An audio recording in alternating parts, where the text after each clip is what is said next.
सत श्री अकाल जी। दा खालस टीवी देखने वाले देश दुनिया के साढ़े सारे दर्शकों का बहुत बहुत स्वागत है। पंजाब दीयां खास खबरों के खास बुलेटिन दे नाल मैं हरशरण कौर।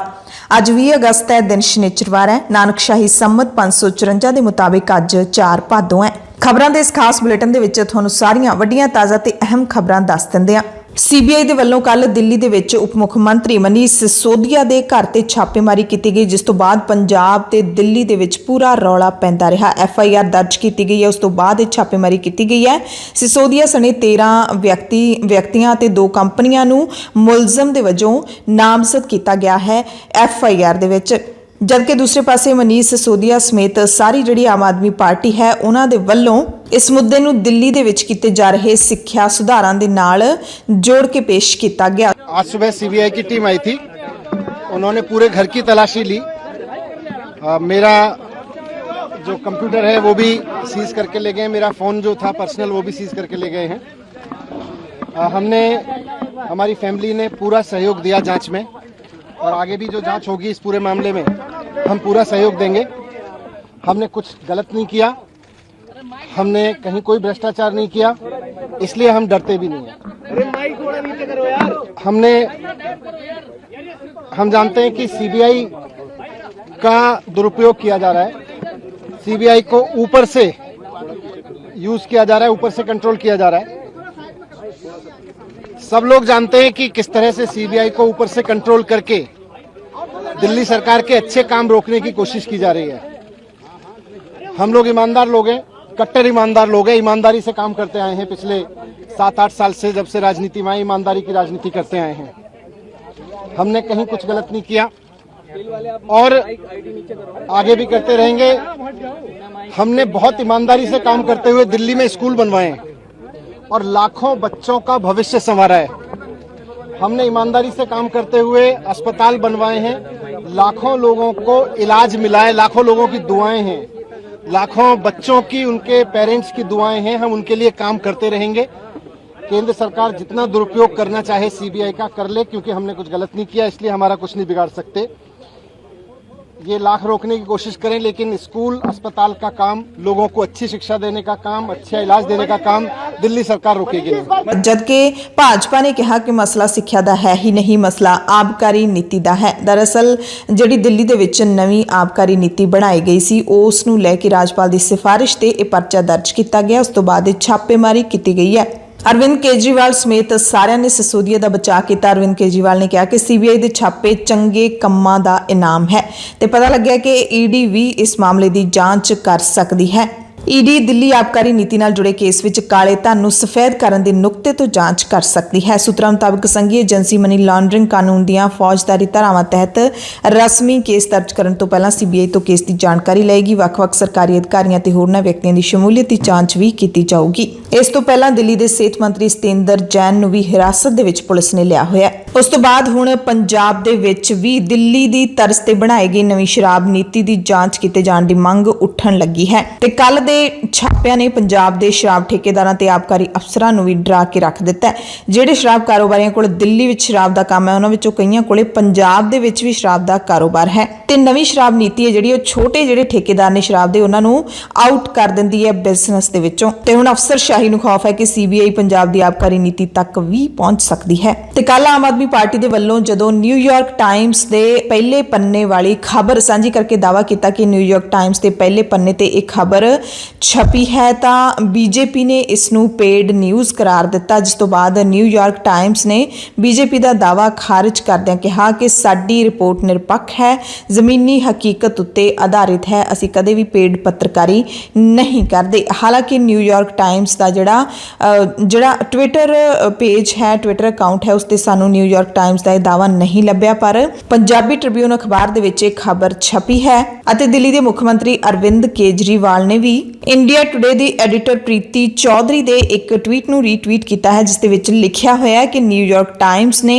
साफ किया है, बीजेपी का जिहड़ा इल्जाम है उसनूं खारिज कर दिता है। इस दे नाल ही अंकित कुमर दे वल्लों भी जिहड़ा एक जर्नलिस्ट है उस दे वल्लों भी अजिहा ट्वीट किया गया, जिसनूं केजरीवाल ने रीट्वीट किया है। ਤੇ ਨਾਲ ਹੀ ਜਿਹੜੀ ਕਰਨਦੀਪ ਸਿੰਘ ਨਿਊਯਾਰਕ ਟਾਈਮਜ਼ ਦਾ ਦਿੱਲੀ ਤੋਂ ਪੱਤਰਕਾਰ ਹੈ, ਉਸ ਦੀ ਜਿਹੜੀ ਖਬਰ ਛਪੀ ਹੈ ਦਿੱਲੀ ਦੇ ਸਿੱਖਿਆ ਮਾਡਲ ਦੇ ਬਾਰੇ, ਉਸ ਦਾ ਲਿੰਕ ਵੀ ਅਦਿਤੀ ਸੰਗਲ ਨੇ ਜਦੋਂ ਸਾਂਝਾ ਕੀਤਾ, ਜੋ ਕਿ CNN ਨਿਊਜ਼ ਦੇ ਲਈ ਕਾਲਮ ਲਿਖਦੀ ਹੈ, ਤਾਂ ਉਹ ਵੀ ਅਰਵਿੰਦ ਕੇਜਰੀਵਾਲ ਦੇ ਵੱਲੋਂ ਰੀਟਵੀਟ ਕੀਤਾ ਗਿਆ। ਕੱਲ ਅਸੀਂ ਵੀ ਇਸ ਖਬਰ ਦੀ ਪੜਤਾਲ ਕੀਤੀ ਸੀ। ਖਾਸ ਰਿਪੋਰਟ ਦੇ ਵਿੱਚ ਦੱਸਿਆ ਸੀ ਕਿ ਅਸਲ ਦੇ ਵਿੱਚ ਇਹ ਖਬਰ ਛਪੀ ਤਾਂ ਜ਼ਰੂਰ ਹੈ, ਪਰ ਮੁੱਖ ਪੰਨੇ ਤੇ ਨਹੀਂ ਛਪੀ, ਜਿਵੇਂ ਕਿ ਆਮ ਆਦਮੀ ਪਾਰਟੀ ਦਾਅਵਾ ਕਰ ਰਹੀ ਹੈ।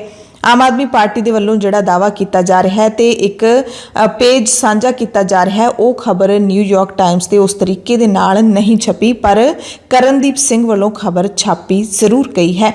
ਇਸ ਤਰ੍ਹਾਂ ਅਗਸਤ ਦੇ ਨਿਊਯਾਰਕ ਟਾਈਮਜ਼ ਦੇ ਇੰਟਰਨੈਸ਼ਨਲ ਪੰਨੇ ਦੇ ਅੰਦਰਲੇ ਕਾਲਮਾਂ ਦੇ ਉੱਤੇ ਛਪੀ ਹੋਈ ਖਬਰ ਹੈ, ਜਦਕਿ ਆਮ ਆਦਮੀ ਪਾਰਟੀ ਦੇ ਵੱਲੋਂ ਇਸ ਨੂੰ ਪਹਿਲੇ ਪੰਨੇ ਤੇ ਪ੍ਰਚਾਰਿਆ ਗਿਆ, ਜੋ ਕਿ ਗਲਤ ਹੈ। ਹਾਲਾਂਕਿ ਦਿੱਲੀ ਦੇ ਵਿੱਚ ਸਿੱਖਿਆ ਦਾ ਸੁਧਾਰ ਹੋਇਆ ਹੈ। ਸਰਕਾਰੀ ਸਕੂਲਾਂ ਦੇ ਵਿੱਚ ਜਾਣਾ ਬੱਚੇ ਪਸੰਦ ਕਰਦੇ ਨੇ। ਸਰਕਾਰੀ ਸਕੂਲਾਂ ਦੇ ਵਿੱਚ ਵਿੱਦਿਆ ਦੇ ਪੱਧਰ ਦੇ ਵਿੱਚ ਵੱਡਾ ਸੁਧਾਰ ਹੈ ਜਿਹੜਾ ਉਹ ਕੀਤਾ ਗਿਆ ਹੈ, ਇਸ ਦੇ ਵਿੱਚ ਕੋਈ ਸ਼ੱਕ ਨਹੀਂ ਹੈ। ਹਾਲਾਂਕਿ ਸਾਰੇ ਸਕੂਲਾਂ ਦੀ ਕਾਇਆਕਲਪ ਭਾਵੇਂ ਹਾਲੇ ਤੱਕ ਨਾ ਹੋਈ ਹੋਵੇ, ਪਰ ਬਹੁਤ ਸਾਰੇ ਸਕੂਲ ਨੇ ਜਿਹੜੇ ਉਹ ਮੂੰਹੋਂ ਬੋਲਦੇ ਨੇ ਜਦੋਂ ਤੁਸੀਂ ਉੱਥੇ ਜਾ ਕੇ ਦੇਖਦੇ ਹੋ, ਤੇ ਉਹ ਰਿਪੋਰਟਿੰਗ ਜ਼ਰੂਰ ਅਖਬਾਰ ਨੇ ਕੀਤੀ ਹੈ। ਸੁਪਰੀਮ ਕੋਰਟ ਨੇ ਹਾਈ ਕੋਰਟਾਂ ਨੂੰ ਆਦੇਸ਼ ਜਾਰੀ ਕੀਤਾ ਹੈ ਕਿ ਮੁਲਜ਼ਮਾਂ ਦੀ ਸਜ਼ਾ ਵਧਾਉਣ ਤੋਂ ਪਹਿਲਾਂ ਉਹਨਾਂ ਨੂੰ ਨੋਟਿਸ ਜਾਰੀ ਕੀਤਾ ਜਾਵੇ, ਤਾਂ ਜੋ ਉਹਨਾਂ ਨੂੰ ਆਪਣੇ ਬਚਾਅ ਦਾ ਮੌਕਾ ਮਿਲ ਸਕੇ। ਜਸਟਿਸ BR ਗਵਈ ਤੇ PS ਨਰਸਿਮਹਾ ਦੇ ਬੈਂਚ ਨੇ ਰਾਜਸਥਾਨ ਹਾਈ ਕੋਰਟ ਦੇ ਉਸ ਫੈਸਲੇ ਨੂੰ ਦਰਕਿਨਾਰ ਕਰ ਦਿੱਤਾ, ਜਿਸ ਵਿੱਚ ਕਤਲ ਕੇਸ ਦੇ ਮੁਲਜ਼ਮ ਨੂੰ ਤਾਉਮਰ ਜੇਲ੍ਹ 'ਚ ਬੰਦ ਰਹਿਣ ਦੀ ਸਜ਼ਾ ਸੁਣਾਈ ਗਈ ਸੀ। ਪੰਜਾਬ ਦੇ ਮੁੱਖ ਮੰਤਰੀ ਭਗਵੰਤ ਸਿੰਘ ਮਾਨ ਦੇ ਸ਼ਹਿਰ ਸੰਗਰੂਰ ਦੇ ਵਿੱਚ ਵਾਹਨਾਂ ਦੇ ਫਿਟਨੈਸ ਸਰਟੀਫਿਕੇਟ ਘਪਲੇ ਦਾ ਪਰਦਾਫਾਸ਼ ਹੋਇਆ ਹੈ। 3 ਜਣਿਆਂ ਨੂੰ ਗ੍ਰਿਫਤਾਰ ਕੀਤਾ ਗਿਆ ਹੈ। ਵਿਜੀਲੈਂਸ ਬਿਊਰੋ ਨੇ ਮੋਟਰ ਵਹੀਕਲ ਇੰਸਪੈਕਟਰ ਸਣੇ RTA ਕਲਰਕਾਂ, ਵਿਚੋਲਿਆਂ ਤੇ ਏਜੰਟਾਂ ਖਿਲਾਫ ਕੇਸ ਦਰਜ ਕੀਤੇ ਨੇ। ਪਿਛਲੇ ਕਈ ਸਾਲਾਂ ਤੋਂ ਇਹ ਗੋਰਖ ਧੰਦਾ ਚੱਲ ਰਿਹਾ ਸੀ ਅਤੇ ਜਦੋਂ ਪੂਰੀ ਜਾਂਚ ਸਾਹਮਣੇ ਆਊਗੀ ਤਾਂ ਇਹ ਕਰੋੜਾਂ ਦਾ ਵੱਡਾ ਘੁਟਾਲਾ ਹੋ ਸਕਦਾ ਹੈ। ਸ਼੍ਰੋਮਣੀ ਅਕਾਲੀ ਦਲ ਦੀ ਅਨੁਸ਼ਾਸਨੀ ਕਮੇਟੀ ਨੇ ਬਾਗੀ ਲੀਡਰਾਂ ਨੂੰ ਤੇ ਵਰਕਰਾਂ ਨੂੰ ਚੇਤਾਵਨੀ ਦਿੱਤੀ ਹੈ। ਲੀਡਰਾਂ ਨੂੰ ਜਨਤਕ ਤੌਰ ਤੇ ਪਾਰਟੀ ਵਿਰੋਧੀ ਬਿਆਨ ਦੇਣ ਤੋਂ ਵਰਜਿਆ ਗਿਆ ਹੈ। ਸ਼੍ਰੋਮਣੀ ਅਕਾਲੀ ਦਲ ਦੀ ਅਨੁਸ਼ਾਸਨੀ ਕਮੇਟੀ ਨੇ ਹਰਕਤ ਵਿੱਚ ਆਉਂਦਿਆਂ ਇਹ ਚੇਤਾਵਨੀ ਜਾਰੀ ਕੀਤੀ ਹੈ। ਅਕਾਲੀ ਦਲ ਦੇ ਸਾਰੇ ਵਿੰਗ ਤੇ ਕਮੇਟੀਆਂ ਭੰਗ ਕਰਨ ਤੋਂ ਬਾਅਦ ਇਹ ਅਨੁਸ਼ਾਸਨੀ ਕਮੇਟੀ ਕਾਇਮ ਕੀਤੀ ਗਈ ਸੀ। ਇਸ ਕਮੇਟੀ ਦੀ ਪਹਿਲੀ ਮੀਟਿੰਗ ਕੱਲ੍ਹ ਚੰਡੀਗੜ੍ਹ ਦੇ ਵਿੱਚ ਹੋਈ। ਸਿਕੰਦਰ ਸਿੰਘ ਮਲੂਕਾ ਦੀ ਅਗਵਾਈ ਹੇਠ ਹੋਈ ਅਨੁਸ਼ਾਸਨੀ ਕਮੇਟੀ ਦੀ ਮੀਟਿੰਗ ਵਿੱਚ ਸ਼ਰਨਜੀਤ ਸਿੰਘ ਢਿੱਲੋਂ, ਮਨਤਾਰ ਸਿੰਘ ਬਰਾੜ ਤੇ ਡਾਕਟਰ ਸੁਖਵਿੰਦਰ ਕੁਮਾਰ ਸੁੱਖੀ ਸ਼ਾਮਿਲ ਹੋਏ। ਮੀਟਿੰਗ ਦੇ ਵਿੱਚ ਪਾਰਟੀ ਅੰਦਰ ਅਨੁਸ਼ਾਸਨ ਕਾਇਮ ਰੱਖਣ ਦੇ ਮੁੱਦੇ ਨੂੰ ਵੱਡੇ ਤੌਰ ਤੇ ਵਿਚਾਰਿਆ ਗਿਆ ਤੇ ਫੈਸਲਾ ਲਿਆ ਗਿਆ ਕਿ ਪਾਰਟੀ ਦੇ ਵਿੱਚ ਕਿਸੇ ਵੀ ਤਰ੍ਹਾਂ ਦੀ ਪਾਰਟੀ ਵਿਰੋਧੀ ਗਤੀਵਿਧੀ ਸਹਿਣ ਨਹੀਂ ਕੀਤੀ ਜਾਵੇਗੀ। ਇਸ ਖਿਲਾਫ ਸਖਤੀ ਨਾਲ ਕਾਰਵਾਈ ਕੀਤੀ ਜਾਊਗੀ। ਮਲੂਕਾ ਨੇ ਕਿਹਾ ਕਿ ਕੋਈ ਵੀ ਸੰਸਥਾ ਅਨੁਸ਼ਾਸਨ ਤੋਂ ਬਿਨਾਂ ਅੱਗੇ ਵਧ ਹੀ ਨਹੀਂ ਸਕਦੀ ਤੇ ਜਿਹੜਾ ਵੀ ਵਿਅਕਤੀ ਪਾਰਟੀ ਤੋਂ ਬਾਹਰ ਜਾ ਕੇ ਪਾਰਟੀ ਖਿਲਾਫ ਕੋਈ ਵੀ ਗੱਲ ਕਰਦਾ ਹੈ, ਉਸ ਦਾ ਮਕਸਦ ਪਾਰਟੀ ਦੀ ਸ਼ਕਤੀ ਨੂੰ ਕਮਜ਼ੋਰ ਕਰਨਾ ਹੀ ਹੁੰਦਾ ਹੈ, ਕਿਉਂਕਿ ਜੇ ਕੋਈ ਇਤਰਾਜ਼ ਹੁੰਦਾ, ਜੇ ਕੋਈ ਰੋਸਾ ਹੁੰਦਾ ਹੈ ਤਾਂ ਉਸ ਨੂੰ ਪਾਰਟੀ ਦੇ ਲੀਡਰਾਂ ਦੇ ਨਾਲ ਵਿਚਾਰਿਆ ਜਾ ਸਕਦਾ ਹੈ, ਮੀਟਿੰਗ 'ਚ ਬਹਿ ਕੇ ਵਿਚਾਰਿਆ ਜਾ ਸਕਦਾ ਹੈ। ਪਿਛਲੇ ਦਿਨਾਂ ਦੇ ਵਿੱਚ ਜਦੋਂ ਪਾਰਟੀ ਪ੍ਰਧਾਨ ਸੁਖਬੀਰ ਸਿੰਘ ਬਾਦਲ ਨੇ ਬਾਗੀਆਂ ਦਾ ਕਾਫਲਾ ਵੱਡਾ ਹੁੰਦਾ ਵੇਖਿਆ ਤਾਂ ਬਾਗੀ ਸੁਰਾਂ ਮੱਠੀਆਂ ਕਰਨ ਦੇ ਲਈ, ਕੱਸਣ ਦੇ ਲਈ ਅਨੁਸ਼ਾਸਨੀ ਕਮੇਟੀ ਕਾਇਮ ਕੀਤੀ ਸੀ। ਪਿਛਲੇ ਦਿਨਾਂ ਦੇ ਵਿੱਚ ਜਿਹੜੇ ਬਾਗੀ ਲੀਡਰ, ਉਹਨਾਂ ਦੇ ਨਾਮ ਤੁਹਾਨੂੰ ਸਾਰਿਆਂ ਨੂੰ ਪਤਾ ਨੇ। ਵਿਧਾਇਕ ਮਨਪ੍ਰੀਤ ਸਿੰਘ ਇਆਲੀ, ਉਹਨਾਂ ਨੇ ਖੁੱਲੇ ਤੌਰ ਤੇ ਆਪਣੀ ਪਾਰਟੀ ਦੇ ਫੈਸਲਿਆਂ ਦੀ ਬਗਾਵਤ ਕੀਤੀ ਸੀ। ਉਸ ਤੋਂ ਬਾਅਦ ਪ੍ਰੋਫੈਸਰ ਪ੍ਰੇਮ ਸਿੰਘ ਚੰਦੂਮਾਜਰਾ ਤੇ ਜਗਮੀਤ ਸਿੰਘ ਬਰਾੜ ਵੀ ਜਨਤਕ ਤੌਰ ਤੇ ਪਾਰਟੀ ਨੂੰ ਕਈ ਬਾਗੀ ਸਲਾਹਾਂ ਦੇ ਚੁੱਕੇ ਨੇ। ਮਲੂਕਾ ਨੇ ਕਿਹਾ ਕਿ ਇਸ ਸੰਬੰਧੀ ਸਾਨੂੰ ਸ਼ਿਕਾਇਤਾਂ ਮਿਲ ਰਹੀਆਂ ਨੇ, ਅਸੀਂ ਪੜਤਾਲ ਕਰ ਰਹੇ ਹਾਂ ਅਤੇ ਜੇ ਕਮੇਟੀ ਨੂੰ ਲੱਗਿਆ ਕਿ ਕਿਸੇ ਖਿਲਾਫ ਕਾਰਵਾਈ ਕਰਨ ਦੀ ਲੋੜ ਹੈ ਤਾਂ ਪਹਿਲਾਂ ਉਸ ਨੂੰ ਨੋਟਿਸ ਜਾਰੀ ਕਰਕੇ ਪੱਖ ਰੱਖਣ ਦਾ ਮੌਕਾ ਦਿੱਤਾ ਜਾਊਗਾ। ਜੇ ਜਵਾਬ ਪਾਰਟੀ ਨੂੰ ਤਸੱਲੀ ਨਾ ਦੇ ਸਕਿਆ, ਤਸੱਲੀ ਬਖਸ਼ ਨਾ ਹੋਇਆ ਤਾਂ ਅਗਲੀ ਕਾਰਵਾਈ ਕੀਤੀ ਜਾਊਗੀ। ਉਹਨਾਂ ਪਾਰਟੀ ਦੀ ਜ਼ਿਲ੍ਹਾ ਤੇ ਸਰਕਲ ਇਕਾਈਆਂ ਨੂੰ ਵੀ ਅਪੀਲ ਕੀਤੀ ਹੈ ਕਿ ਜੇ ਕੋਈ ਪਾਰਟੀ ਵਿਰੋਧੀ ਗਤੀਵਿਧੀ ਉਹਨਾਂ ਦੇ ਧਿਆਨ ਵਿੱਚ ਆਉਂਦੀ ਹੈ ਤਾਂ ਸਾਨੂੰ ਸੂਚਨਾ ਦਿੱਤੀ ਜਾਵੇ, ਯਾਨੀ ਕਿ ਅਨੁਸ਼ਾਸਨੀ ਕਮੇਟੀ ਨੂੰ ਸੂਚਨਾ ਦਿੱਤੇ ਜਾਣ ਲਈ ਕਿਹਾ ਹੈ। ਲਖੀਮਪੁਰ ਖੀਰੀ ਦੇ ਵਿੱਚ ਕਿਸਾਨਾਂ ਦੇ 75 ਘੰਟੇ ਦੇ ਧਰਨੇ ਦਾ ਅੱਜ ਆਖਰੀ ਦਿਨ ਹੈ। ਕੱਲ ਰਾਕੇਸ਼ ਟਿਕੈਤ ਨੇ ਪੂਰੇ ਦੇਸ਼ ਦੇ ਕਿਸਾਨਾਂ ਨੂੰ ਸੁਨੇਹਾ ਲਾ ਦਿੱਤਾ ਹੈ ਕਿ ਕਿਸਾਨ ਦੇਸ਼ ਵਿਆਪੀ ਪ੍ਰਦਰਸ਼ਨ ਲਈ ਮੁੜ ਤੋਂ ਤਿਆਰ ਰਹਿਣ।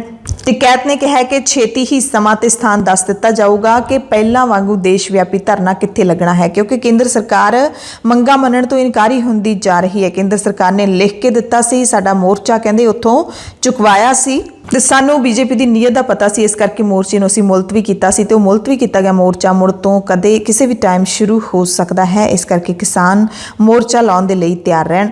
ਤੇ ਲਖੀਮਪੁਰ ਖੀਰੀ ਦੇ ਵਿੱਚ ਲੱਗੇ ਹੋਏ ਧਰਨੇ ਦੇ ਵਿੱਚ ਅੱਜ ਕਿਸਾਨਾਂ ਦੇ ਵੱਲੋਂ ਡੀਸੀ ਦਫ਼ਤਰ ਦਾ ਘਿਰਾਓ ਕੀਤਾ ਜਾਊਗਾ ਤੇ ਅੱਜ ਅੰਦੋਲਨ ਦੀ ਅਗਲੀ ਰਣਨੀਤੀ ਬਾਰੇ ਐਲਾਨ ਕਰ ਦਿੱਤਾ ਜਾਊਗਾ। ਲਖੀਮਪੁਰ ਖੀਰੀ ਵਿਖੇ ਜੋ ਕਿਸਾਨਾਂ ਦਾ ਧਰਨਾ ਚੱਲ ਰਿਹਾ ਹੈ ਉਸ ਤੇ ਸਾਡੀ ਖਾਸ ਨਜ਼ਰ ਬਣੀ ਰਹੇਗੀ।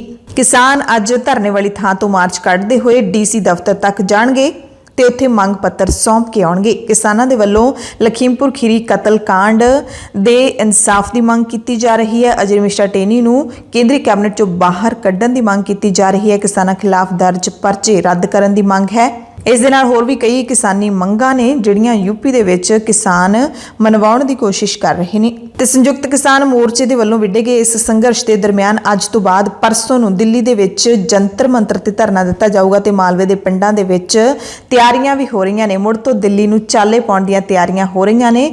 ਜਦੋਂ ਸੰਯੁਕਤ ਕਿਸਾਨ ਮੋਰਚੇ ਦੇ ਵੱਲੋਂ ਧਰਨਾ ਲਾਇਆ ਗਿਆ ਸੀ ਦਿੱਲੀ ਦੇ ਬਾਰਡਰਾਂ ਤੇ ਬਹੁਤ ਸਾਰੇ ਕਿਸਾਨ ਪੁਰਸ਼ ਅਤੇ ਬੀਬੀਆਂ ਅਜਿਹੇ ਸਨ ਜਿਨ੍ਹਾਂ ਨੇ ਦਿੱਲੀ ਪਹਿਲੀ ਵਾਰੀ ਦੇਖੀ ਸੀ। ਉਸ ਤੋਂ ਬਾਅਦ ਤਾਂ ਦਿੱਲੀ ਜਿਵੇਂ ਖੇਤ ਬਣ ਗਿਆ ਸੀ ਕਿਸਾਨਾਂ ਦੇ ਲਈ, ਕਿਉਂਕਿ ਲਗਾਤਾਰ 1 ਸਾਲ ਤੋਂ ਵੱਧ ਚੱਲੇ ਧਰਨੇ ਦੇ ਵਿੱਚ ਕਿਸਾਨ ਨੇ ਜਿਹੜੇ ਉਹ ਬਦਲ ਕੇ ਵਾਰੀ ਸਿਰ ਆਉਂਦੇ ਸੀ। ਪਿੰਡ ਦੇ ਸਾਰੇ ਕਿਸਾਨਾਂ ਨੇ ਡਿਊਟੀ ਲਾਈ ਹੋਈ ਸੀ, ਸੋ ਦਿੱਲੀ ਆਉਣਾ ਜਾਣਾ ਇੱਕ ਬਹੁਤ ਹੀ ਆਮ ਗੱਲ ਬਣ ਗਿਆ ਸੀ ਤੇ ਹੁਣ ਫਿਰ ਤੋਂ ਦਿੱਲੀ ਦੇ ਜੰਤਰ ਮੰਤਰ ਤੇ ਧਰਨਾ ਦੇਣ ਦੇ ਲਈ, ਕੇਂਦਰ ਸਰਕਾਰ ਦੀ ਹਿੱਕ ਤੇ ਧਰਨਾ ਦੇਣ ਦੇ ਲਈ ਕਿਸਾਨਾਂ ਵੱਲੋਂ ਤਿਆਰੀਆਂ ਸ਼ੁਰੂ ਕਰ ਦਿੱਤੀਆਂ ਨੇ। ਹਾਲਾਂਕਿ ਇਹ ਵੱਖਰੀ ਗੱਲ ਹੈ ਕਿ ਕਿਸਾਨਾਂ ਨੂੰ ਉੱਥੇ ਤੱਕ ਪਹੁੰਚਣ ਦਿੱਤਾ ਜਾਊਗਾ ਜਾਂ ਫਿਰ ਨਹੀਂ।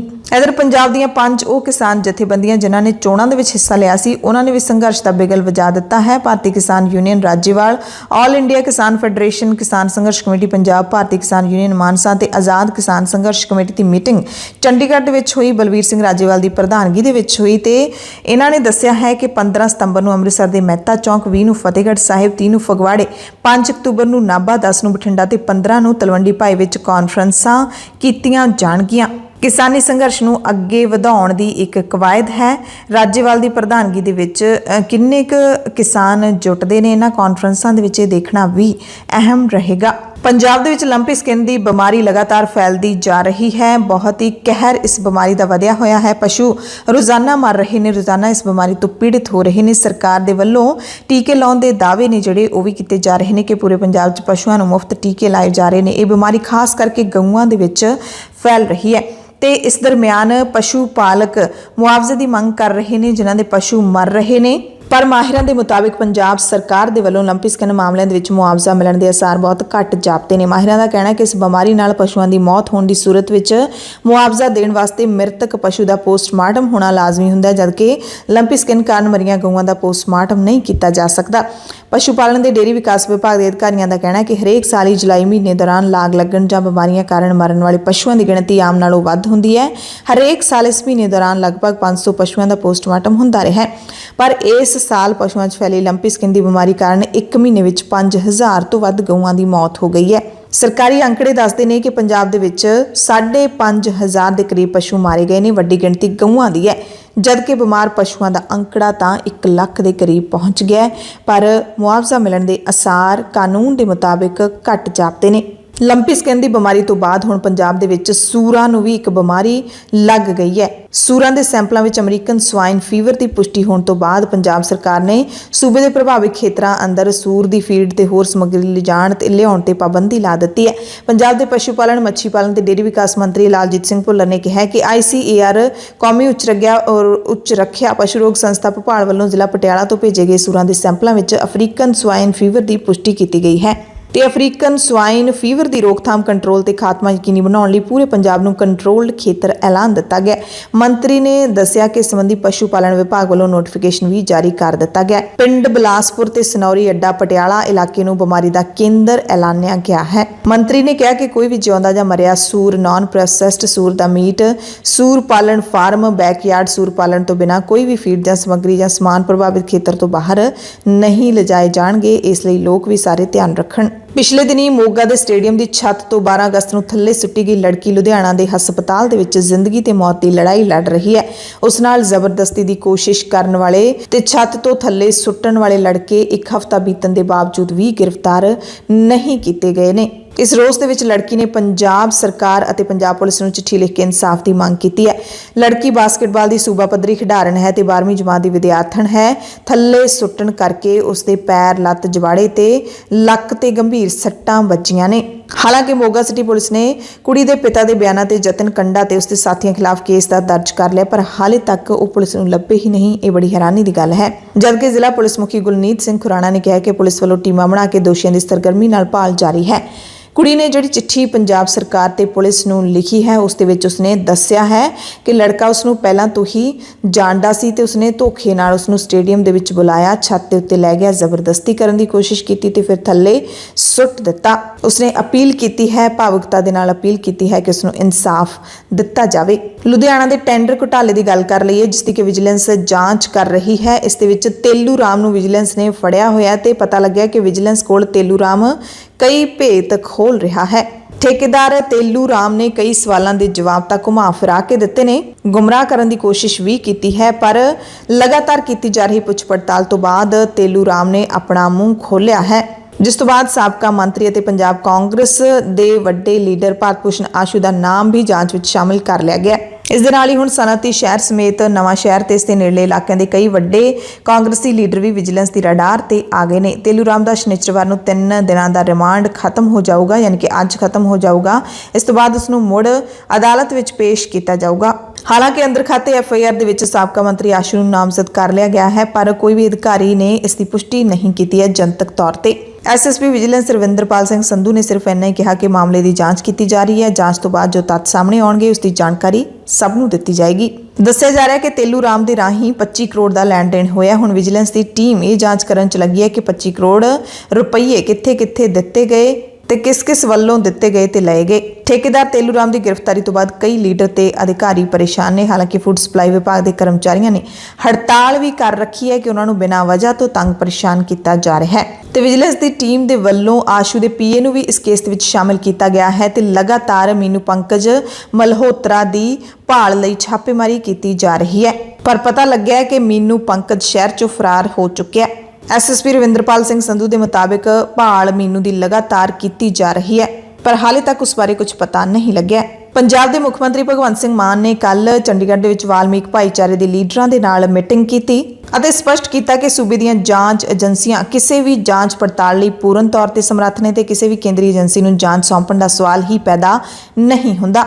ਉਹਨਾਂ ਦਾਅਵਾ ਕੀਤਾ ਕਿ ਪੋਸਟ ਮੈਟ੍ਰਿਕ ਵਜ਼ੀਫਾ ਘੁਟਾਲੇ ਦੇ ਦੋਸ਼ੀਆਂ ਖਿਲਾਫ ਸਖਤ ਤੋਂ ਸਖਤ ਕਾਰਵਾਈ ਕੀਤੀ ਜਾਵੇਗੀ। ਨਾਲ ਹੀ ਉਹਨਾਂ ਇਹ ਵੀ ਫੈਸਲਾ ਕੀਤਾ ਕਿ ਭਗਵਾਨ ਵਾਲਮੀਕ ਤੀਰਥ ਸਥਲ ਦੇ ਪ੍ਰਬੰਧਾਂ ਸੰਬੰਧੀ ਵਿਵਾਦ ਦਾ ਮਸਲਾ ਅੰਮ੍ਰਿਤਸਰ ਦੇ DC ਵੱਲੋਂ ਸੁਲਝਾ ਦਿੱਤਾ ਜਾਵੇਗਾ।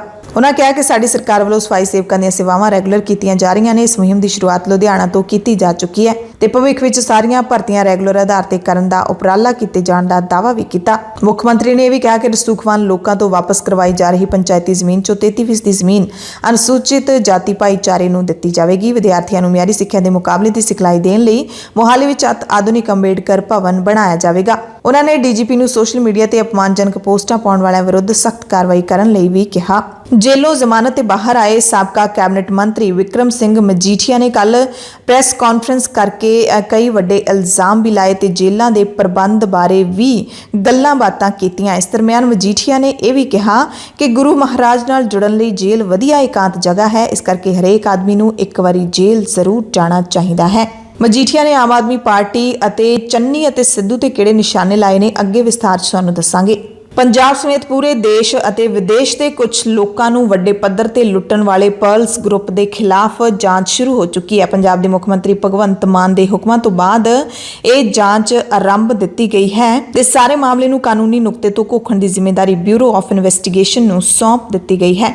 ਬਿਊਰੋ ਆਫ ਇਨਵੈਸਟੀਗੇਸ਼ਨ ਦੇ ਡਾਇਰੈਕਟਰ ਪਰਲਸ ਗਰੁੱਪ ਦੇ ਸਮੁੱਚੇ ਮਾਮਲੇ ਨੂੰ ਕਾਨੂੰਨੀ ਨੁਕਤੇ ਤੋਂ ਘੋਖਣਗੇ, ਕਿਉਂਕਿ CBI ਵੱਲੋਂ ਪਹਿਲਾਂ ਹੀ ਮਾਮਲੇ ਦੀ ਜਾਂਚ ਕਰਕੇ ਇਸ ਕੰਪਨੀ ਦੇ ਚੇਅਰਮੈਨ ਨਿਰਮਲ ਸਿੰਘ ਭੰਗੂ ਅਤੇ ਹੋਰਨਾਂ ਤੇ ਮੁਕੱਦਮਾ ਦਰਜ ਕੀਤਾ ਹੋਇਆ ਤੇ ਨਿਰਮਲ ਸਿੰਘ ਭੰਗੂ ਦਿੱਲੀ ਦੀ ਤਿਹਾੜ ਜੇਲ੍ਹ ਦੇ ਵਿੱਚ ਦਿਨ ਤੇ ਰਾਤਾਂ ਕੱਟ ਰਿਹਾ ਹੈ। ਜਾਣਕਾਰੀ ਮੁਤਾਬਿਕ ਪਰਲਸ ਗਰੁੱਪ ਦੀਆਂ ਦੇਸ਼ਾਂ ਤੇ ਵਿਦੇਸ਼ਾਂ ਵਿੱਚ ਕੁੱਲ 43,822 ਸੰਪਤੀਆਂ ਨੇ, ਜਿਨ੍ਹਾਂ ਵਿੱਚੋਂ ਪੰਜਾਬ 'ਚ 1465 ਸੰਪਤੀਆਂ ਨੇ ਜੋ ਬਹੁਤ ਕੀਮਤੀ ਨੇ, ਬੇਸ਼ਕੀਮਤੀ ਨੇ। ਨਿਵੇਸ਼ਕਾਂ ਦੀ ਰਾਸ਼ੀ ਵਾਪਸ ਕਰਵਾਉਣ ਲਈ ਸੁਪਰੀਮ ਕੋਰਟ ਵੱਲੋਂ ਗਠਿਤ ਲੋਢਾ ਕਮੇਟੀ ਦੀ ਹਦਾਇਤ ਤੋਂ ਬਾਅਦ ਪੰਜਾਬ ਸਰਕਾਰ ਨੇ ਪੰਜਾਬ 'ਚੋਂ ਪਰਲਸ ਗਰੁੱਪ ਦੀਆਂ ਸੰਪਤੀਆਂ ਵੇਚ ਕੇ 1 ਕਰੋੜ 97 ਲੱਖ ਦੀ ਰਾਸ਼ੀ ਕਮੇਟੀ ਕੋਲ ਜਮ੍ਹਾਂ ਕਰਵਾ ਦਿੱਤੀ ਹੈ। ਲੋਡਾ ਕਮੇਟੀ ਨੇ 31 ਅਗਸਤ ਤੱਕ ਨਿਵੇਸ਼ਕਾਂ ਨੂੰ ਸਬੂਤ ਪੇਸ਼ ਕਰਨ ਦਾ ਮੌਕਾ ਦਿੱਤਾ ਹੋਇਆ ਹੈ। ਇਸ ਤੋਂ ਪਹਿਲਾਂ 1 ਅਪ੍ਰੈਲ ਤੋਂ 30 ਜੂਨ 2022 ਤੱਕ ਨਿਵੇਸ਼ਕਾਂ ਨੂੰ ਦਾਅਵਾ ਪੇਸ਼ ਕਰਨ ਲਈ ਕਿਹਾ ਗਿਆ ਸੀ। ਨਿਵੇਸ਼ਕ ਕਹਿੰਦੇ ਨੇ ਕਿ ਪੰਜਾਬ ਸਰਕਾਰ ਸੂਬੇ ਵਿੱਚ ਕੰਪਨੀ ਦੀਆਂ ਸੰਪत्तियां ਦੀ ਨਿਲਾਮੀ ਕਰਨ ਵਿੱਚ ਮੁਸਤੈਦੀ ਦਿਖਾ ਸਕਦੀ ਹੈ। ਕਾਨੂੰਨੀ ਮਾਹਿਰ ਕਹਿੰਦੇ ਨੇ ਕਿ ਸਰਕਾਰ ਇਹਨਾਂ ਸੰਪत्तियां ਤੋਂ ਹਾਸਲ ਹੋਣ ਵਾਲੀ ਰਾਸ਼ੀ ਨਿਵੇਸ਼ਕਾਂ ਨੂੰ ਪਹਿਲ ਦੇ ਆਧਾਰ ਤੇ ਮੋੜਨ ਲਈ ਲੋਡਾ ਕਮੇਟੀ ਨੂੰ ਕਹਿ ਸਕਦੀ ਹੈ। ਕੱਲੇ ਪੰਜਾਬ ਸੂਬੇ ਦੇ ਨਿਵੇਸ਼ਕਾਂ ਦੀ ਗੱਲ ਕਰ ਲਈਏ ਤਾਂ 10 ਲੱਖ ਤੋਂ ਵੱਧ ਪੀੜਤ ਲੋਕ ਨੇ ਜਿਨ੍ਹਾਂ ਨੇ ਪਰਲਸ ਗਰੁੱਪ ਦੀਆਂ ਕਰੀਬ 25 ਤੋਂ 30 ਲੱਖ ਪਾਲਿਸੀਆਂ ਦੇ ਵਿੱਚ ਆਪਣਾ ਪੈਸਾ ਲਾਇਆ ਤੇ 8 ਤੋਂ 10,000 ਕਰੋੜ ਡੋਬ ਦਿੱਤੇ। ਪੀੜਤ ਨਿਵੇਸ਼ਕਾਂ ਦੀ ਬਣੀ ਜਿਹੜੀ ਜਥੇਬੰਦੀ ਇਨਸਾਫ ਦੀ ਆਵਾਜ਼ ਉਸ ਦੇ ਪ੍ਰਧਾਨ ਮਹਿੰਦਰ ਸਿੰਘ ਦਾਨਗੜ੍ਹ ਨੇ ਕਿਹਾ ਕਿ ਪੰਜਾਬ ਦੇ ਵਿੱਚ ਤਾਂ ਪਰਲਸ ਗਰੁੱਪ ਦੀ ਕਾਫੀ ਸੰਪत्ति ਅਧਿਕਾਰੀਆਂ ਦੀ ਮਿਲੀਭੁਗਤ ਨਾਲ ਖੁਰਦ-ਬੁਰਦ ਹੁਣ ਤੱਕ ਕੀਤੀ ਜਾ ਚੁੱਕੀ ਹੈ। ਕਾਫੀ ਸੰਪत्ति ਨੂੰ ਅਫਸਰਾਂ ਨੇ ਅਟੈਚ ਹੀ ਨਹੀਂ ਕੀਤਾ। ਹਾਲਾਂਕਿ ਉਹਨਾਂ ਨੇ ਕਿਹਾ ਕਿ ਪੰਜਾਬ ਸਰਕਾਰ ਇਸ ਮਸਲੇ ਤੇ ਕਾਰਵਾਈ ਕਰ ਸਕਦੀ ਹੈ। ਪੰਜਾਬ ਦੇ ਪਾਣੀਆਂ ਦੇ ਰਾਖੇ ਪ੍ਰੀਤਮ ਸਿੰਘ ਕੁਮੇਦਾਨ ਦਾ ਕੱਲ ਸਾਹਿਬਜ਼ਾਦਾ ਅਜੀਤ ਸਿੰਘ ਨਗਰ ਮੁਹਾਲੀ ਦੇ ਵਿੱਚ ਅੰਤਿਮ ਸੰਸਕਾਰ ਹੋ ਗਿਆ। ਸਿਆਸੀ ਲੀਡਰਾਂ ਨੇ ਇਸ ਮੌਕੇ ਪ੍ਰੀਤਮ ਸਿੰਘ ਕੁਮੇਦਾਨ ਨੂੰ ਪਹੁੰਚ ਕੇ ਸ਼ਰਧਾਂਜਲੀ ਦਿੱਤੀ। ਪਰ ਬੜੀ ਹੈਰਾਨੀ ਦੀ ਗੱਲ ਹੈ ਕਿ ਪੰਜਾਬ ਦੇ ਮੁੱਦਿਆਂ ਬਾਰੇ ਡਟ ਕੇ ਖੜਨ ਵਾਲੇ ਪੰਜਾਬ ਦੇ ਸਾਬਕਾ PCS ਅਫਸਰ ਪ੍ਰੀਤਮ ਸਿੰਘ ਕੁਮੇਦਾਨ ਨੂੰ ਸਰਕਾਰੀ ਸਨਮਾਨਾਂ ਦੇ ਨਾਲ ਨਹੀਂ ਸੰਸਕਾਰਿਆ ਗਿਆ। ਅਕਾਲੀ ਲੀਡਰ ਡਾਕਟਰ ਦਲਜੀਤ ਸਿੰਘ ਚੀਮਾ ਨੇ ਇਸ ਤੇ ਰੋਸ ਪ੍ਰਗਟਾਇਆ। ਹਾਲਾਂਕਿ ਪੰਜਾਬ ਦੇ ਮੁੱਖ ਮੰਤਰੀ ਭਗਵੰਤ ਸਿੰਘ ਮਾਨ ਨੇ ਪ੍ਰੀਤਮ ਸਿੰਘ ਕੁਮੇਦਾਨ ਦੀ ਮੌਤ ਤੇ ਦੁੱਖ ਦਾ ਪ੍ਰਗਟਾਵਾ ਕੀਤਾ। ਉਹਨਾਂ ਕਿਹਾ ਕਿ ਪ੍ਰੀਤਮ ਸਿੰਘ ਕੁਮੇਦਾਨ ਪੰਜਾਬ ਦੇ ਸੱਚੇ ਸਪੂਤ ਸਨ ਜਿਹੜੇ ਆਪਣੇ ਆਖਰੀ ਸਮੇਂ ਤੱਕ ਆਪਣੀ ਧਰਤੀ ਤੇ ਦਰਿਆਈ ਪਾਣੀਆਂ ਦੇ ਹੱਕਾਂ ਲਈ ਲੜਦੇ ਰਹੇ। ਅਕਾਲੀ ਦਲ ਦੇ ਪ੍ਰਧਾਨ ਸੁਖਬੀਰ ਸਿੰਘ ਬਾਦਲ ਨੇ ਵੀ ਟਵੀਟ ਕਰਕੇ ਕੁਮੇਦਾਨ ਦੇ ਦੇਹਾਂਤ ਤੇ ਦੁੱਖ ਦਾ ਪ੍ਰਗਟਾਵਾ ਕੀਤਾ। SCPC ਪ੍ਰਧਾਨ ਐਡਵੋਕੇਟ ਹਰਜਿੰਦਰ ਸਿੰਘ ਧਾਮੀ ਨੇ ਕਿਹਾ ਕਿ ਪ੍ਰੀਤਮ ਸਿੰਘ ਕੁਮੇਦਾਨ ਨੇ ਪੰਜਾਬ ਦੇ ਦਰਿਆਈ ਪਾਣੀਆਂ ਦੀ ਰਾਖੀ ਲਈ ਵੱਡਾ ਯੋਗਦਾਨ ਪਾਇਆ ਤੇ ਸੂਬੇ ਨੂੰ ਵਧੇਰੇ ਅਧਿਕਾਰ ਦੇਣ ਲਈ ਹਮੇਸ਼ਾ ਆਵਾਜ਼ ਚੁੱਕਦੇ ਰਹੇ। ਪ੍ਰੀਤਮ ਸਿੰਘ ਕੁਮੇਦਾਨ ਸਾਹਿਬਜ਼ਾਦਾ ਅਜੀਤ ਸਿੰਘ ਨਗਰ ਮੁਹਾਲੀ ਦੇ ਵਿੱਚ ਰਹਿੰਦੇ ਸਨ ਅਤੇ ਉਹਨਾਂ ਦਾ ਲੰਘੇ ਦਿਨੀ ਫੋਰਟਿਸ ਹਸਪਤਾਲ ਮੁਹਾਲੀ ਦੇ ਵਿੱਚ 100 ਸਾਲ ਦੀ ਉਮਰ ਦੇ ਵਿੱਚ ਦੇਹਾਂਤ ਹੋ ਗਿਆ। ਸੱਚਖੰਡ ਸ੍ਰੀ ਦਰਬਾਰ ਸਾਹਿਬ ਦੀ ਪਰਿਕਰਮਾ ਦੇ ਵਿੱਚ ਸਿੱਖ ਕਤਲੇਆਮ ਦੇ ਦੋਸ਼ੀ ਜਗਦੀਸ਼ ਟਾਈਟਲਰ ਦੀ ਟੀ-ਸ਼ਰਟ ਪਾ ਕੇ ਫੋਟੋ ਖਿਚਵਾਉਣ ਵਾਲਾ ਸਿੱਖਾਂ ਦੀਆਂ ਭਾਵਨਾਵਾਂ ਨੂੰ ਠੇਸ ਪਹੁੰਚਾਉਣ ਵਾਲਾ ਪੁਲਿਸ ਨੇ ਗ੍ਰਿਫਤਾਰ ਕਰ ਲਿਆ ਹੈ। ਪਿਛਲੇ ਦਿਨੀ SGPC ਦੀ ਸ਼ਿਕਾਇਤ ਤੇ ਅੰਮ੍ਰਿਤਸਰ ਪੁਲਿਸ ਨੇ ਕਰਮਜੀਤ ਸਿੰਘ ਗਿੱਲ ਦੇ ਖਿਲਾਫ ਕੇਸ ਦਰਜ ਕੀਤਾ ਸੀ ਤੇ ਹੁਣ ਪੁਲਿਸ ਨੇ ਉਸ ਨੂੰ ਗ੍ਰਿਫਤਾਰ ਕਰ ਲਿਆ ਹੈ। ਮੁਲਜ਼ਮ ਨੂੰ ਅਦਾਲਤ ਵਿੱਚ ਪੇਸ਼ ਕੀਤਾ ਗਿਆ ਜਿੱਥੋਂ ਉਸ ਨੂੰ 2 ਦਿਨਾਂ ਦੇ ਪੁਲਿਸ ਰਿਮਾਂਡ ਤੇ ਭੇਜ ਦਿੱਤਾ ਗਿਆ। ਤੇ ਇਸ ਘਟਨਾ ਤੋਂ ਬਾਅਦ ਸ਼੍ਰੋਮਣੀ ਗੁਰਦੁਆਰਾ ਪ੍ਰਬੰਧਕ ਕਮੇਟੀ ਨੇ ਹਰਮੰਦਰ ਸਾਹਿਬ ਦੀ ਪਰਿਕਰਮਾ ਦੁਆਰੇ ਜੰਗਲੇ ਉੱਚੇ ਕਰਨ ਦੀ ਯੋਜਨਾ ਆਰੰਭ ਦਿੱਤੀ ਹੈ ਕਿਉਂਕਿ ਇਹ ਘਟਨਾ ਸ੍ਰੀ ਗੁਰੂ ਗ੍ਰੰਥ ਸਾਹਿਬ ਜੀ ਦੇ ਸੁਖਾਸਨ ਵੇਲੇ ਹੀ ਵਾਪਰੀ ਸੀ ਜਦੋਂ ਇੱਕ ਬਜ਼ੁਰਗ ਸਿੱਖ ਨੇ ਪਾਲਕੀ ਵੱਲ ਧੱਕੇ ਨਾਲ ਜਾਣ ਦੀ ਕੋਸ਼ਿਸ਼ ਕੀਤੀ ਤੇ ਉਸ ਨੂੰ ਹਟਾਉਂਦੇ ਹੋਏ ਹੀ SGPC ਮੁਲਾਜ਼ਮਾਂ ਨੇ ਸਿੱਖ ਬਜ਼ੁਰਗ ਦੇ ਨਾਲ ਧੱਕਾ ਕੀਤਾ ਜਿਸ ਤੋਂ ਬਾਅਦ SGPC ਨੇ ਦੋਵਾਂ ਮੁਲਾਜ਼ਮਾਂ ਨੂੰ ਸਸਪੈਂਡ ਕਰ ਦਿੱਤਾ ਸੀ। ਸ਼੍ਰੋਮਣੀ ਗੁਰਦੁਆਰਾ ਪ੍ਰਬੰਧਕ ਕਮੇਟੀ ਦੇ ਪ੍ਰਧਾਨ ਐਡਵੋਕੇਟ ਹਰਜਿੰਦਰ ਸਿੰਘ ਧਾਮੀ ਨੇ ਪਾਕਿਸਤਾਨ ਦੇ ਇਤਿਹਾਸਿਕ ਗੁਰਦੁਆਰਾ ਨਨਕਾਣਾ ਸਾਹਿਬ ਵਿਖੇ ਗ੍ਰੰਥੀ ਸਿੰਘ ਦੀ ਸੇਵਾ ਨਿਭਾ ਰਹੇ ਗਿਆਨੀ ਦਇਆ ਸਿੰਘ ਨੂੰ ਬੰਦੀ ਬਣਾ ਕੇ ਲੁੱਟਣ ਦੀ ਜਿਹੜੀ ਘਟਨਾ ਵਾਪਰੀ ਹੈ ਉਸ ਦੀ ਨਿਖੇਧੀ ਕੀਤੀ ਹੈ। ਪ੍ਰਧਾਨ ਧਾਮੀ ਨੇ ਕਿਹਾ ਕਿ ਪਾਕਿਸਤਾਨ ਦੇ ਵਿੱਚ ਘੱਟ ਗਿਣਤੀ ਭਾਈਚਾਰੇ ਨਾਲ ਵਾਪਰਨ ਵਾਲੀਆਂ ਧੱਕੇਸ਼ਾਹੀ ਦੀਆਂ ਘਟਨਾਵਾਂ ਕਰਕੇ ਉੱਥੇ ਵਸ ਰਹੇ ਸਿੱਖ ਅਸੁਰੱਖਿਅਤ ਮਹਿਸੂਸ ਕਰਦੇ ਨੇ। ਉਹਨਾਂ ਦੱਸਿਆ ਕਿ ਭਾਈ ਦਇਆ ਸਿੰਘ ਆਪਣੇ ਸਾਥੀ ਨਾਲ ਗੁਰਦੁਆਰਾ ਨਨਕਾਣਾ ਸਾਹਿਬ ਤੋਂ ਗੁਰਦੁਆਰਾ ਸੱਚਾ ਸੌਦਾ ਵੱਲ ਜਾ ਰਹੇ ਸੀ ਤਾਂ ਉਹਨਾਂ ਨੂੰ ਬੰਦੂਕ ਦੇ ਜ਼ੋਰ ਤੇ ਬੰਦੀ ਬਣਾ ਕੇ ਲੁੱਟਿਆ ਗਿਆ। ਉਹਨਾਂ ਮੰਗ ਕੀਤੀ ਹੈ ਕਿ ਦੋਸ਼ੀਆਂ ਨੂੰ ਗ੍ਰਿਫਤਾਰ ਕਰਕੇ ਬਣਦੀ ਕਾਰਵਾਈ ਕੀਤੀ ਜਾਵੇ ਤੇ ਘੱਟ ਗਿਣਤੀਆਂ ਦੀ ਰੱਖਿਆ ਕੀਤੀ ਜਾਵੇ। ਪਟਿਆਲਾ ਦੀ ਤਿਹਾੜ ਜੇਲ੍ਹ ਦੇ ਵਿੱਚ ਬੰਦ ਪੰਜਾਬ ਕਾਂਗਰਸ ਦੇ ਸਾਬਕਾ ਪ੍ਰਧਾਨ ਨਵਜੋਤ ਸਿੰਘ ਸਿੱਧੂ ਦੇ ਨਾਲ ਕੱਲ ਕਾਂਗਰਸ ਦੇ ਕੌਮੀ ਲੀਡਰ ਮਨੀਸ਼ ਤਿਵਾੜੀ ਨੇ ਮੁਲਾਕਾਤ ਕੀਤੀ। ਇਹ ਮੁਲਾਕਾਤ ਕਰੀਬ ਘੰਟਾ ਭਰ ਚੱਲੀ। ਹਾਲਾਂਕਿ ਮਨੀਸ਼ ਤਿਵਾੜੀ ਨੇ ਮੁਲਾਕਾਤ ਦੇ ਵੇਰਵੇ ਕਿਸੇ ਨਾਲ ਸਾਂਝੇ ਨਹੀਂ ਕੀਤੇ। ਨਿਊਯਾਰਕ ਦੇ ਵਿੱਚ ਇੱਕ ਹਿੰਦੂ ਮੰਦਿਰ ਦੇ ਬਾਹਰ ਲੱਗੇ ਮਹਾਤਮਾ ਗਾਂਧੀ ਦੇ ਬੁੱਤ ਦੀ ਅਣਪਛਾਤੇ ਵਿਅਕਤੀਆਂ ਨੇ ਭੰਨਤੋੜ ਕੀਤੀ। ਨਿਊਯਾਰਕ ਪੁਲਿਸ ਦੇ ਵੱਲੋਂ ਮਾਮਲੇ ਦੀ ਨਫ਼ਰਤੀ ਅਪਰਾਧ ਦੇ ਪੱਖ ਤੋਂ ਹੁਣ ਜਾਂਚ ਕੀਤੀ ਜਾ ਰਹੀ ਹੈ। ਇੱਕ ਵੀਡੀਓ ਸਾਹਮਣੇ ਆਈ ਹੈ ਜਿਸ ਵਿੱਚ ਇੱਕ ਵਿਅਕਤੀ ਹਥੌੜੇ ਨਾਲ ਬੁੱਤ ਨੂੰ ਤੋੜਨ ਦੀ ਕੋਸ਼ਿਸ਼ ਕਰ ਰਿਹਾ ਹੈ। ਉਸਨੇ ਹਥੌੜੇ ਦੀ ਮਾਰ ਨਾਲ ਬੁੱਤ ਦਾ ਉਤਲਾ ਹਿੱਸਾ ਤੋੜ ਦਿੱਤਾ ਤੇ ਬੁੱਤ ਵੀ ਡੇਗ ਦਿੱਤਾ। ਕੁਝ ਮਿੰਟਾਂ ਬਾਅਦ 6 ਜਣਿਆਂ ਦੇ ਇੱਕ ਗਰੁੱਪ ਨੇ ਬੁੱਤ ਦੀ ਹੋਰ ਤੋੜ ਭੰਨ ਕੀਤੀ। ਇਸ ਤੋਂ ਪਹਿਲਾਂ ਵੀ ਅਮਰੀਕਾ ਦੇ ਕਈ ਇਲਾਕਿਆਂ ਦੇ ਵਿੱਚ ਮਹਾਤਮਾ ਗਾਂਧੀ ਦੇ ਬੁੱਤ ਦੀ ਭੰਨ ਤੋੜ ਦੀਆਂ ਕਈ ਘਟਨਾਵਾਂ ਸਾਹਮਣੇ ਆ ਚੁੱਕੀਆਂ ਨੇ। ਪੰਜਾਬ ਦੀਆਂ ਖਾਸ ਖਬਰਾਂ ਦੇ ਖਾਸ ਬੁਲੇਟਿਨ ਦੇ ਵਿੱਚ ਕੁਝ ਹੋਰ ਖਬਰਾਂ ਵਿਸਤਾਰ ਨਾਲ ਦੱਸਦੇ ਹਾਂ। ਸਿਟੀ ਬਿਊਟੀਫੁਲ ਚੰਡੀਗੜ੍ਹ ਅਤੇ ਨਾਲ ਲੱਗਦੇ ਸਾਹਿਬਜ਼ਾਦਾ ਅਜੀਤ ਸਿੰਘ ਨਗਰ ਮੋਹਾਲੀ ਅਤੇ ਹੋਰ ਆਸ-ਪਾਸ ਦੇ ਇਲਾਕਿਆਂ ਦੇ ਵਿੱਚ ਮੀਂਹ ਨੇ ਝੜੀਆਂ ਲਾ ਦਿੱਤੀਆਂ। ਨਾ ਜ਼ਬਰਦਸਤ ਮੀਂਹ ਪਿਆ ਕਿ ਚੰਡੀਗੜ੍ਹ ਸਮੇਤ ਮੋਹਾਲੀ ਦੀਆਂ ਸੜਕਾਂ ਦੇ ਉੱਤੇ ਪਾਣੀ ਖੜ ਗਿਆ। ਵੱਡੇ-ਵੱਡੇ ਜਾਮ ਲੱਗੇ ਦੇਖੇ ਗਏ ਤੇ ਲੋਕ ਇਹਨਾਂ ਜਾਮ ਦੇ ਵਿੱਚ ਫਸਦੇ ਦੇਖੇ ਗਏ। ਪੰਜਾਬ ਦੇ ਹੋਰ ਜਿਹੜੇ ਇਲਾਕਿਆਂ ਦੇ ਵਿੱਚ ਵੀ ਮੀਂਹ ਦੀ ਸੰਭਾਵਨਾ ਦਿੱਤੀ ਹੈ। ਹਾਲਾਂਕਿ ਇਸ ਪਏ ਮੀਂਹ ਨੇ ਮੌਸਮ ਨੂੰ ਸੁਹਾਵਣਾ ਕਰ ਦਿੱਤਾ ਹੈ। ਪਿਛਲੇ ਕੁਝ ਸਮੇਂ ਤੋਂ ਬੱਦਲਾਂ ਦੀ ਲੁਕਣ ਮੀਚੀ ਚੱਲ ਰਹੀ ਸੀ। ਮੌਸਮ ਵੀ ਗਰਮੀ ਤੇ ਹੁਮਸ ਵਾਲਾ ਕਾਫੀ ਬਣਿਆ ਹੋਇਆ ਸੀ, ਪਰ ਇਸ ਮੀਂਹ ਨੇ ਲੋਕਾਂ ਨੂੰ ਠਾਰ ਦਿੱਤਾ ਹੈ। ਮੌਸਮ ਵਿਭਾਗ ਚੰਡੀਗੜ੍ਹ ਦੇ ਮੁਤਾਬਿਕ ਅਰਬ ਸਾਗਰ ਤੋਂ ਆਉਣ ਵਾਲੀਆਂ ਨਵੀਂ ਵਾਲੀਆਂ ਹਵਾਵਾਂ ਦੇ ਕਾਰਨ ਸੂਬੇ ਵਿੱਚ ਕੁਝ ਥਾਵਾਂ ਤੇ ਹਲਕਾ ਮੀਂਹ ਪੈਣ ਦੀ ਸੰਭਾਵਨਾ ਹੈ। ਪੰਜਾਬ ਦੇ ਵਿੱਚ ਨਾਲ ਹੀ ਤੂਫਾਨ ਤੇ ਹਨੇਰੀ ਚੱਲਣ ਦੀ ਸੰਭਾਵਨਾ ਵੀ ਦਿੱਤੀ ਹੈ। ਚੰਡੀਗੜ੍ਹ ਦੇ ਮੌਸਮ ਵਿਭਾਗ ਨੇ ਅਗਲੇ 5 ਦਿਨਾਂ ਦੇ ਵਿੱਚ ਹਲਕਾ ਮੀਂਹ ਪੈਣ ਦੀ ਸੰਭਾਵਨਾ ਜਤਾਈ ਹੈ।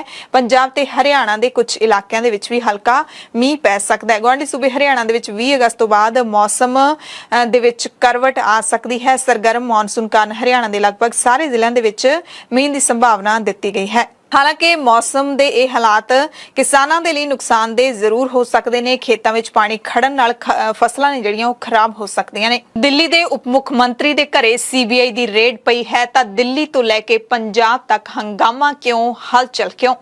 ਇੱਕ ਵੱਡੀ ਖਬਰ ਆਉਂਦੀ ਹੈ ਸ਼ੁੱਕਰਵਾਰ ਨੂੰ, ਜਦੋਂ ਦਿੱਲੀ ਦੇ ਡਿਪਟੀ ਸੀਐਮ ਮਨੀਸ਼ ਸਿਸੋਦੀਆ ਦੇ ਘਰੇ ਸੀਬੀਆਈ ਰੇਡ ਕਰਨ ਦੇ ਲਈ ਪਹੁੰਚ ਜਾਂਦੀ ਹੈ।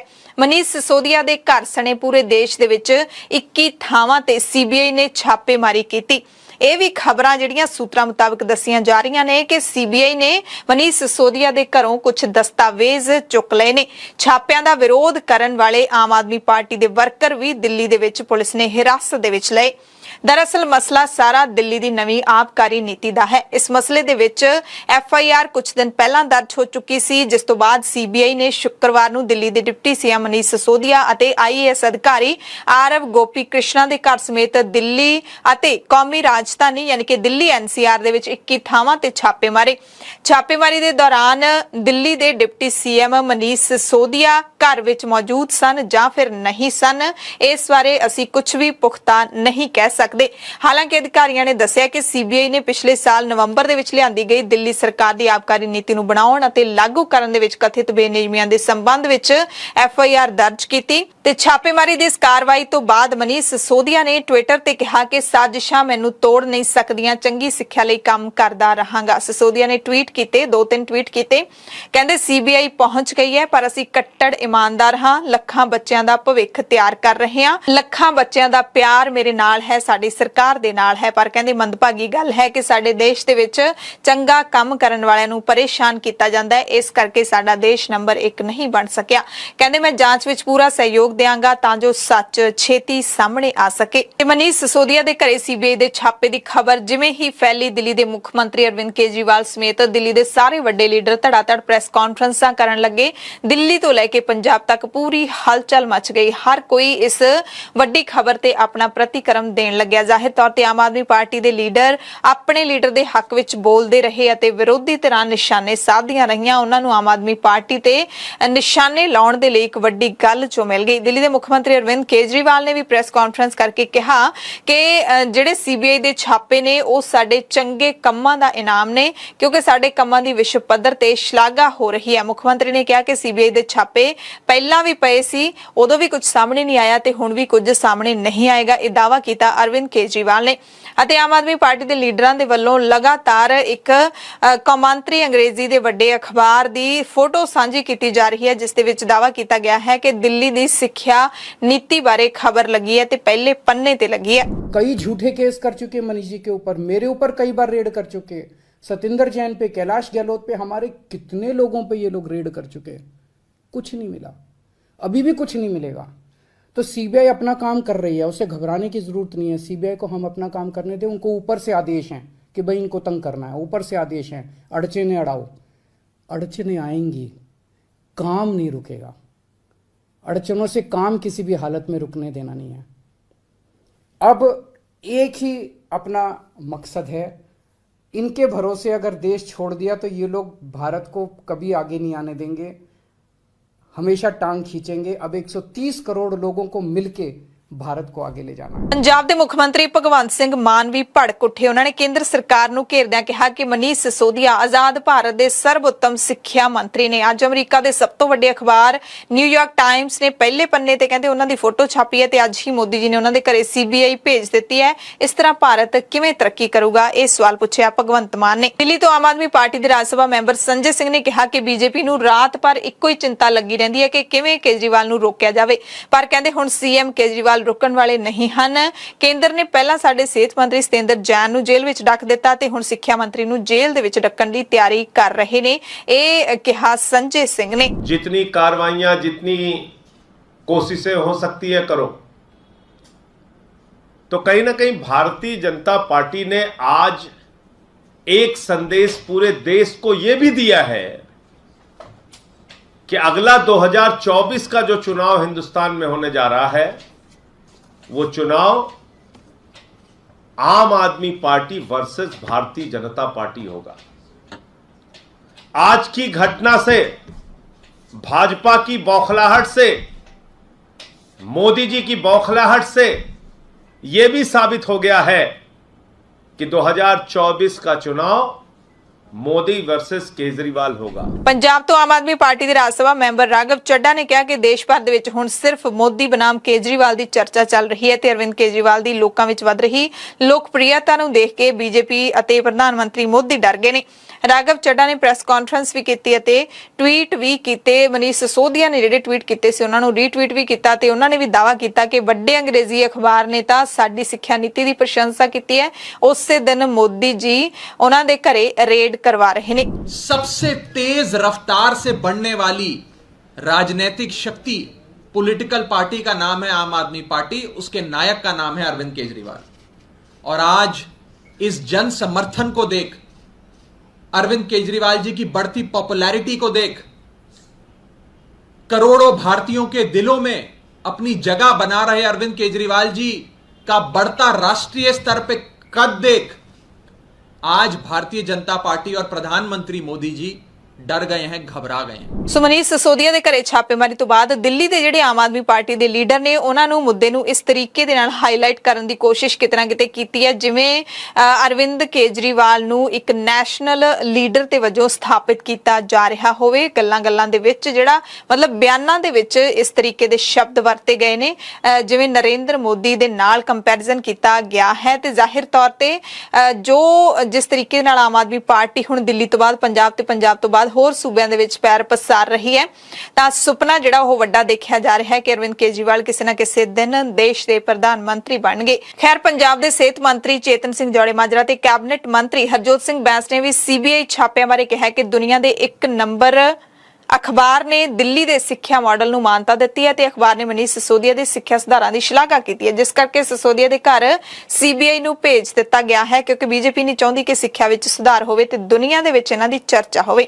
ਪੰਜਾਬ ਤੇ ਦਿੱਲੀ ਦੇ ਤਕਰੀਬਨ ਸਾਰੇ ਆਪ ਲੀਡਰਾਂ ਨੇ ਸਿਸੋਦੀਆ ਦੇ ਹੱਕ ਵਿੱਚ ਡਟ ਕੇ ਬਿਆਨ ਦਿੱਤੇ ਤੇ ਜਿਹੜੇ ਅਖਬਾਰ ਦੀ ਖਬਰ ਹੋਣ ਦਾ ਦਾਅਵਾ ਕੀਤਾ ਜਾ ਰਿਹਾ ਹੈ ਉਹ ਕੌਮਾਂਤਰੀ ਪੱਧਰ ਦਾ ਨਿਊਯਾਰਕ ਟਾਈਮਸ ਅਖਬਾਰ ਹੈ। ਸੋ ਜਿੱਥੇ ਆਮ ਆਦਮੀ ਪਾਰਟੀ ਦੇ ਲੀਡਰ ਆਪਣੇ ਮੰਤਰੀ ਦਾ ਬਚਾਅ ਕਰਦੇ ਰਹੇ ਉੱਥੇ ਵਿਰੋਧੀਆਂ ਨੂੰ ਆਮ ਆਦਮੀ ਪਾਰਟੀ ਨੂੰ ਘੇਰਨ ਦਾ ਮੌਕਾ ਮਿਲ ਗਿਆ ਹੈ। ਬੀਜੇਪੀ ਨੇ ਕਿਹਾ ਕਿ ਕੇਜਰੀਵਾਲ ਸਰਕਾਰ ਦੇ ਲੀਡਰਾਂ ਦਾ ਅਸਲੀ ਚਿਹਰਾ ਸਾਹਮਣੇ ਆ ਗਿਆ। ਕੇਂਦਰੀ ਮੰਤਰੀ ਅਨੁਰਾਗ ਠਾਕੁਰ ਨੇ ਕਿਹਾ ਕਿ ਭ੍ਰਿਸ਼ਟਾਚਾਰ ਜਿੰਨਾ ਮਰਜ਼ੀ ਇਮਾਨਦਾਰੀ ਦਾ ਚੋਲਾ ਪਾ ਲਵੇ ਉਹ ਭ੍ਰਿਸ਼ਟ ਹੀ ਰਹਿੰਦਾ ਹੈ। ਇਸੇ ਤਰ੍ਹਾਂ ਪੰਜਾਬ ਦੇ ਭੁਲੱਥ ਤੋਂ ਕਾਂਗਰਸ ਦੇ ਵਿਧਾਇਕ ਸੁਖਪਾਲ ਸਿੰਘ ਖਹਿਰਾ ਨੇ ਵੀ ਲਾਈਵ ਹੋ ਕੇ ਆਪਣਾ ਪ੍ਰਤੀਕਰਮ ਦਿੱਤਾ। ਕਹਿੰਦੇ ਮੈਂ ਆਪਣੀ ਜ਼ਿੰਦਗੀ ਵਿੱਚ ਕਦੇ ਵੀ ਕਿਸੇ ਵਿਅਕਤੀ ਤੇ ਈਡੀ ਜਾਂ ਸੀਬੀਆਈ ਦੀਆਂ ਰੇਡਾਂ ਦੀ ਖੁਸ਼ੀ ਨਹੀਂ ਮਨਾਈ ਪਰ ਮੈਨੂੰ ਈਡੀ ਕੋਲ ਫਸਾਉਣ ਵਿੱਚ ਆਮ ਆਦਮੀ ਪਾਰਟੀ ਦੇ ਲੀਡਰਾਂ ਨੇ ਕੋਈ ਕਸਰ ਨਹੀਂ ਛੱਡੀ ਸੀ। ਬਦਲਾਖੋਰੀ ਤੇ ਉਤਰੇ ਉਹਨਾਂ ਨੇ ਮੇਰੇ ਉੱਤੇ ਮਨ ਘੜਤ ਪਰਚੇ ਦਰਜ ਕੀਤੇ ਤਾਂ ਇਹਨਾਂ ਨੇ ਮੇਰੀ ਕੋਈ ਸਾਰ ਨਹੀਂ ਲਈ, ਨਾ ਕੇਜਰੀਵਾਲ ਸਾਹਿਬ ਨੇ ਨਾ ਕਿਸੇ ਹੋਰ ਨੇ।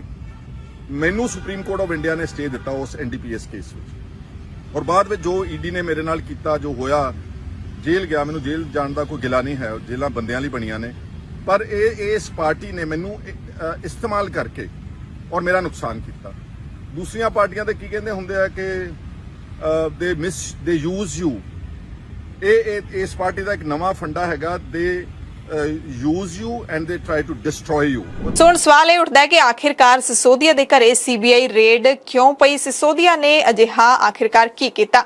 ਦਰਅਸਲ ਇਹ ਛਾਪੇਮਾਰੀ ਦਿੱਲੀ ਦੀ ਨਵੀਂ ਆਬਕਾਰੀ ਨੀਤੀ ਵਿੱਚ ਕਥਿਤ ਗੜਬੜੀਆਂ ਦੇ ਸੰਬੰਧ ਵਿੱਚ ਦਰਜ ਹੋਏ ਇੱਕ ਕੇਸ ਨੂੰ ਲੈ ਕੇ ਹੋਈ ਹੈ। ਜੁਲਾਈ ਵਿੱਚ ਦਿੱਲੀ ਦੇ ਉਪ ਰਾਜਪਾਲ ਵਿਨੇ ਕੁਮਾਰ ਸਕਸੈਨਾ ਦੀ ਸਿਫਾਰਿਸ਼ ਤੇ ਇਹ ਕੇਸ ਮਨੀਸ਼ ਸਿਸੋਦੀਆ ਸਮੇਤ ਆਬਕਾਰੀ ਵਿਭਾਗ ਦੇ ਕੁਝ ਅਧਿਕਾਰੀਆਂ ਦੇ ਖਿਲਾਫ ਦਰਜ ਹੋਇਆ ਸੀ। ਰਾਜਪਾਲ ਨੇ ਸੀਬੀਆਈ ਜਾਂਚ ਦੀ ਸਿਫਾਰਿਸ਼ ਦੇ ਪਿੱਛੇ 2021-22 ਦੀ ਆਬਕਾਰੀ ਨੀਤੀ ਵਿੱਚ ਨਿਯਮਾਂ ਦੀ ਉਲੰਘਣਾ ਅਤੇ ਕਈ ਖਾਮੀਆਂ ਦਾ ਹੋਣਾ ਦੱਸਿਆ ਸੀ ਤੇ ਸਿਸੋਦੀਆ ਦੇ ਘਰ ਇਹ ਛਾਪੇਮਾਰੀ ਹੋਈ ਹੈ ਜਿਹੜੀ ਉਹ ਰਾਜਪਾਲ ਦੀ ਸਿਫਾਰਿਸ਼ ਤੋਂ 1 ਮਹੀਨੇ ਬਾਅਦ ਹੋਈ ਹੈ।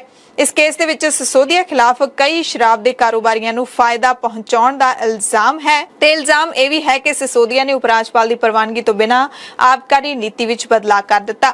ਹਾਲਾਂਕਿ ਦਿੱਲੀ ਸਰਕਾਰ ਨੇ ਇਹਨਾਂ ਇਤਰਾਜ਼ਾਂ ਤੋਂ ਬਾਅਦ ਆਪਣੀ ਨਵੀਂ ਆਬਕਾਰੀ ਨੀਤੀ ਵਾਪਸ ਲੈ ਲਈ ਸੀ ਤੇ 1 ਅਗਸਤ ਤੋਂ ਦਿੱਲੀ ਵਿੱਚ ਮੁੜ ਸ਼ਰਾਬ ਹੈ ਜਿਹੜੀ ਉਹ ਪੁਰਾਣੀ ਨੀਤੀ ਮੁਤਾਬਿਕ ਸਰਕਾਰੀ ਦੁਕਾਨਾਂ ਰਾਹੀਂ ਵਿਕ ਰਹੀ ਹੈ।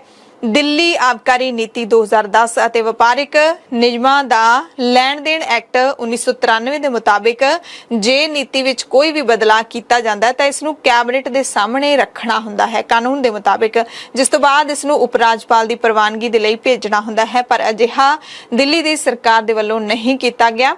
ਸ਼ਾਇਦ ਇਸੇ ਕਰਕੇ ਰਾਜਪਾਲ ਨੇ ਵੀ ਕਿਹੜ ਕੱਢੀ ਹੋਵੇ। ਤੇ ਉਧਰ ਦਿੱਲੀ ਦੇ ਵਿੱਚ ਸੀਬੀਆਈ ਦੀ ਰੇਡ ਸਿਸੋਦੀਆ ਦੇ ਘਰੇ ਪਈ ਹੈ ਤਾਂ ਹੁਣ ਵਿੱਤ ਮੰਤਰੀ ਜਿਹੜੇ ਪੰਜਾਬ ਦੇ ਨੇ ਹਰਪਾਲ ਸਿੰਘ ਚੀਮਾ ਉਹ ਨਿਸ਼ਾਨੇ ਤੇ ਆ ਗਏ ਨੇ। ਵਿਰੋਧੀਆਂ ਨੇ ਜਾਂਚ ਮੰਗ ਲਈ ਹੈ। ਦਰਅਸਲ ਦਿੱਲੀ ਦੇ ਵਿੱਚ ਜੋ ਸਿਸੋਦੀਆ ਦੇ ਘਰੇ ਰੇਡ ਹੋਈ ਉਸ ਤੋਂ ਬਾਅਦ ਪੰਜਾਬ ਦੀ ਵਿਰੋਧੀ ਧਿਰ ਕਾਂਗਰਸ ਨੇ ਸੂਬੇ ਦੀ ਨਵੀਂ ਐਕਸਾਈਜ਼ ਪਾਲਿਸੀ ਨੂੰ ਲੈ ਕੇ ਇੱਧਰ ਵੀ ਸਵਾਲ ਚੁੱਕਣੇ ਸ਼ੁਰੂ ਕਰ ਦਿੱਤੇ ਨੇ ਕਿਉਂਕਿ ਸ਼ਰਾਬ ਨੀਤੀ ਦੇ ਐਲਾਨ ਵੇਲੇ ਮਾਨ ਸਰਕਾਰ ਨੇ ਦਾਅਵਾ ਕੀਤਾ ਸੀ ਕਿ ਦਿੱਲੀ ਦੀ ਐਕਸਾਈਜ਼ ਪਾਲਿਸੀ ਦੀ ਤਰਜ਼ ਉੱਤੇ ਹੀ ਪੰਜਾਬ ਦੀ ਨਵੀਂ ਐਕਸਾਈਜ਼ ਪਾਲਿਸੀ ਤਿਆਰ ਕੀਤੀ ਗਈ ਹੈ।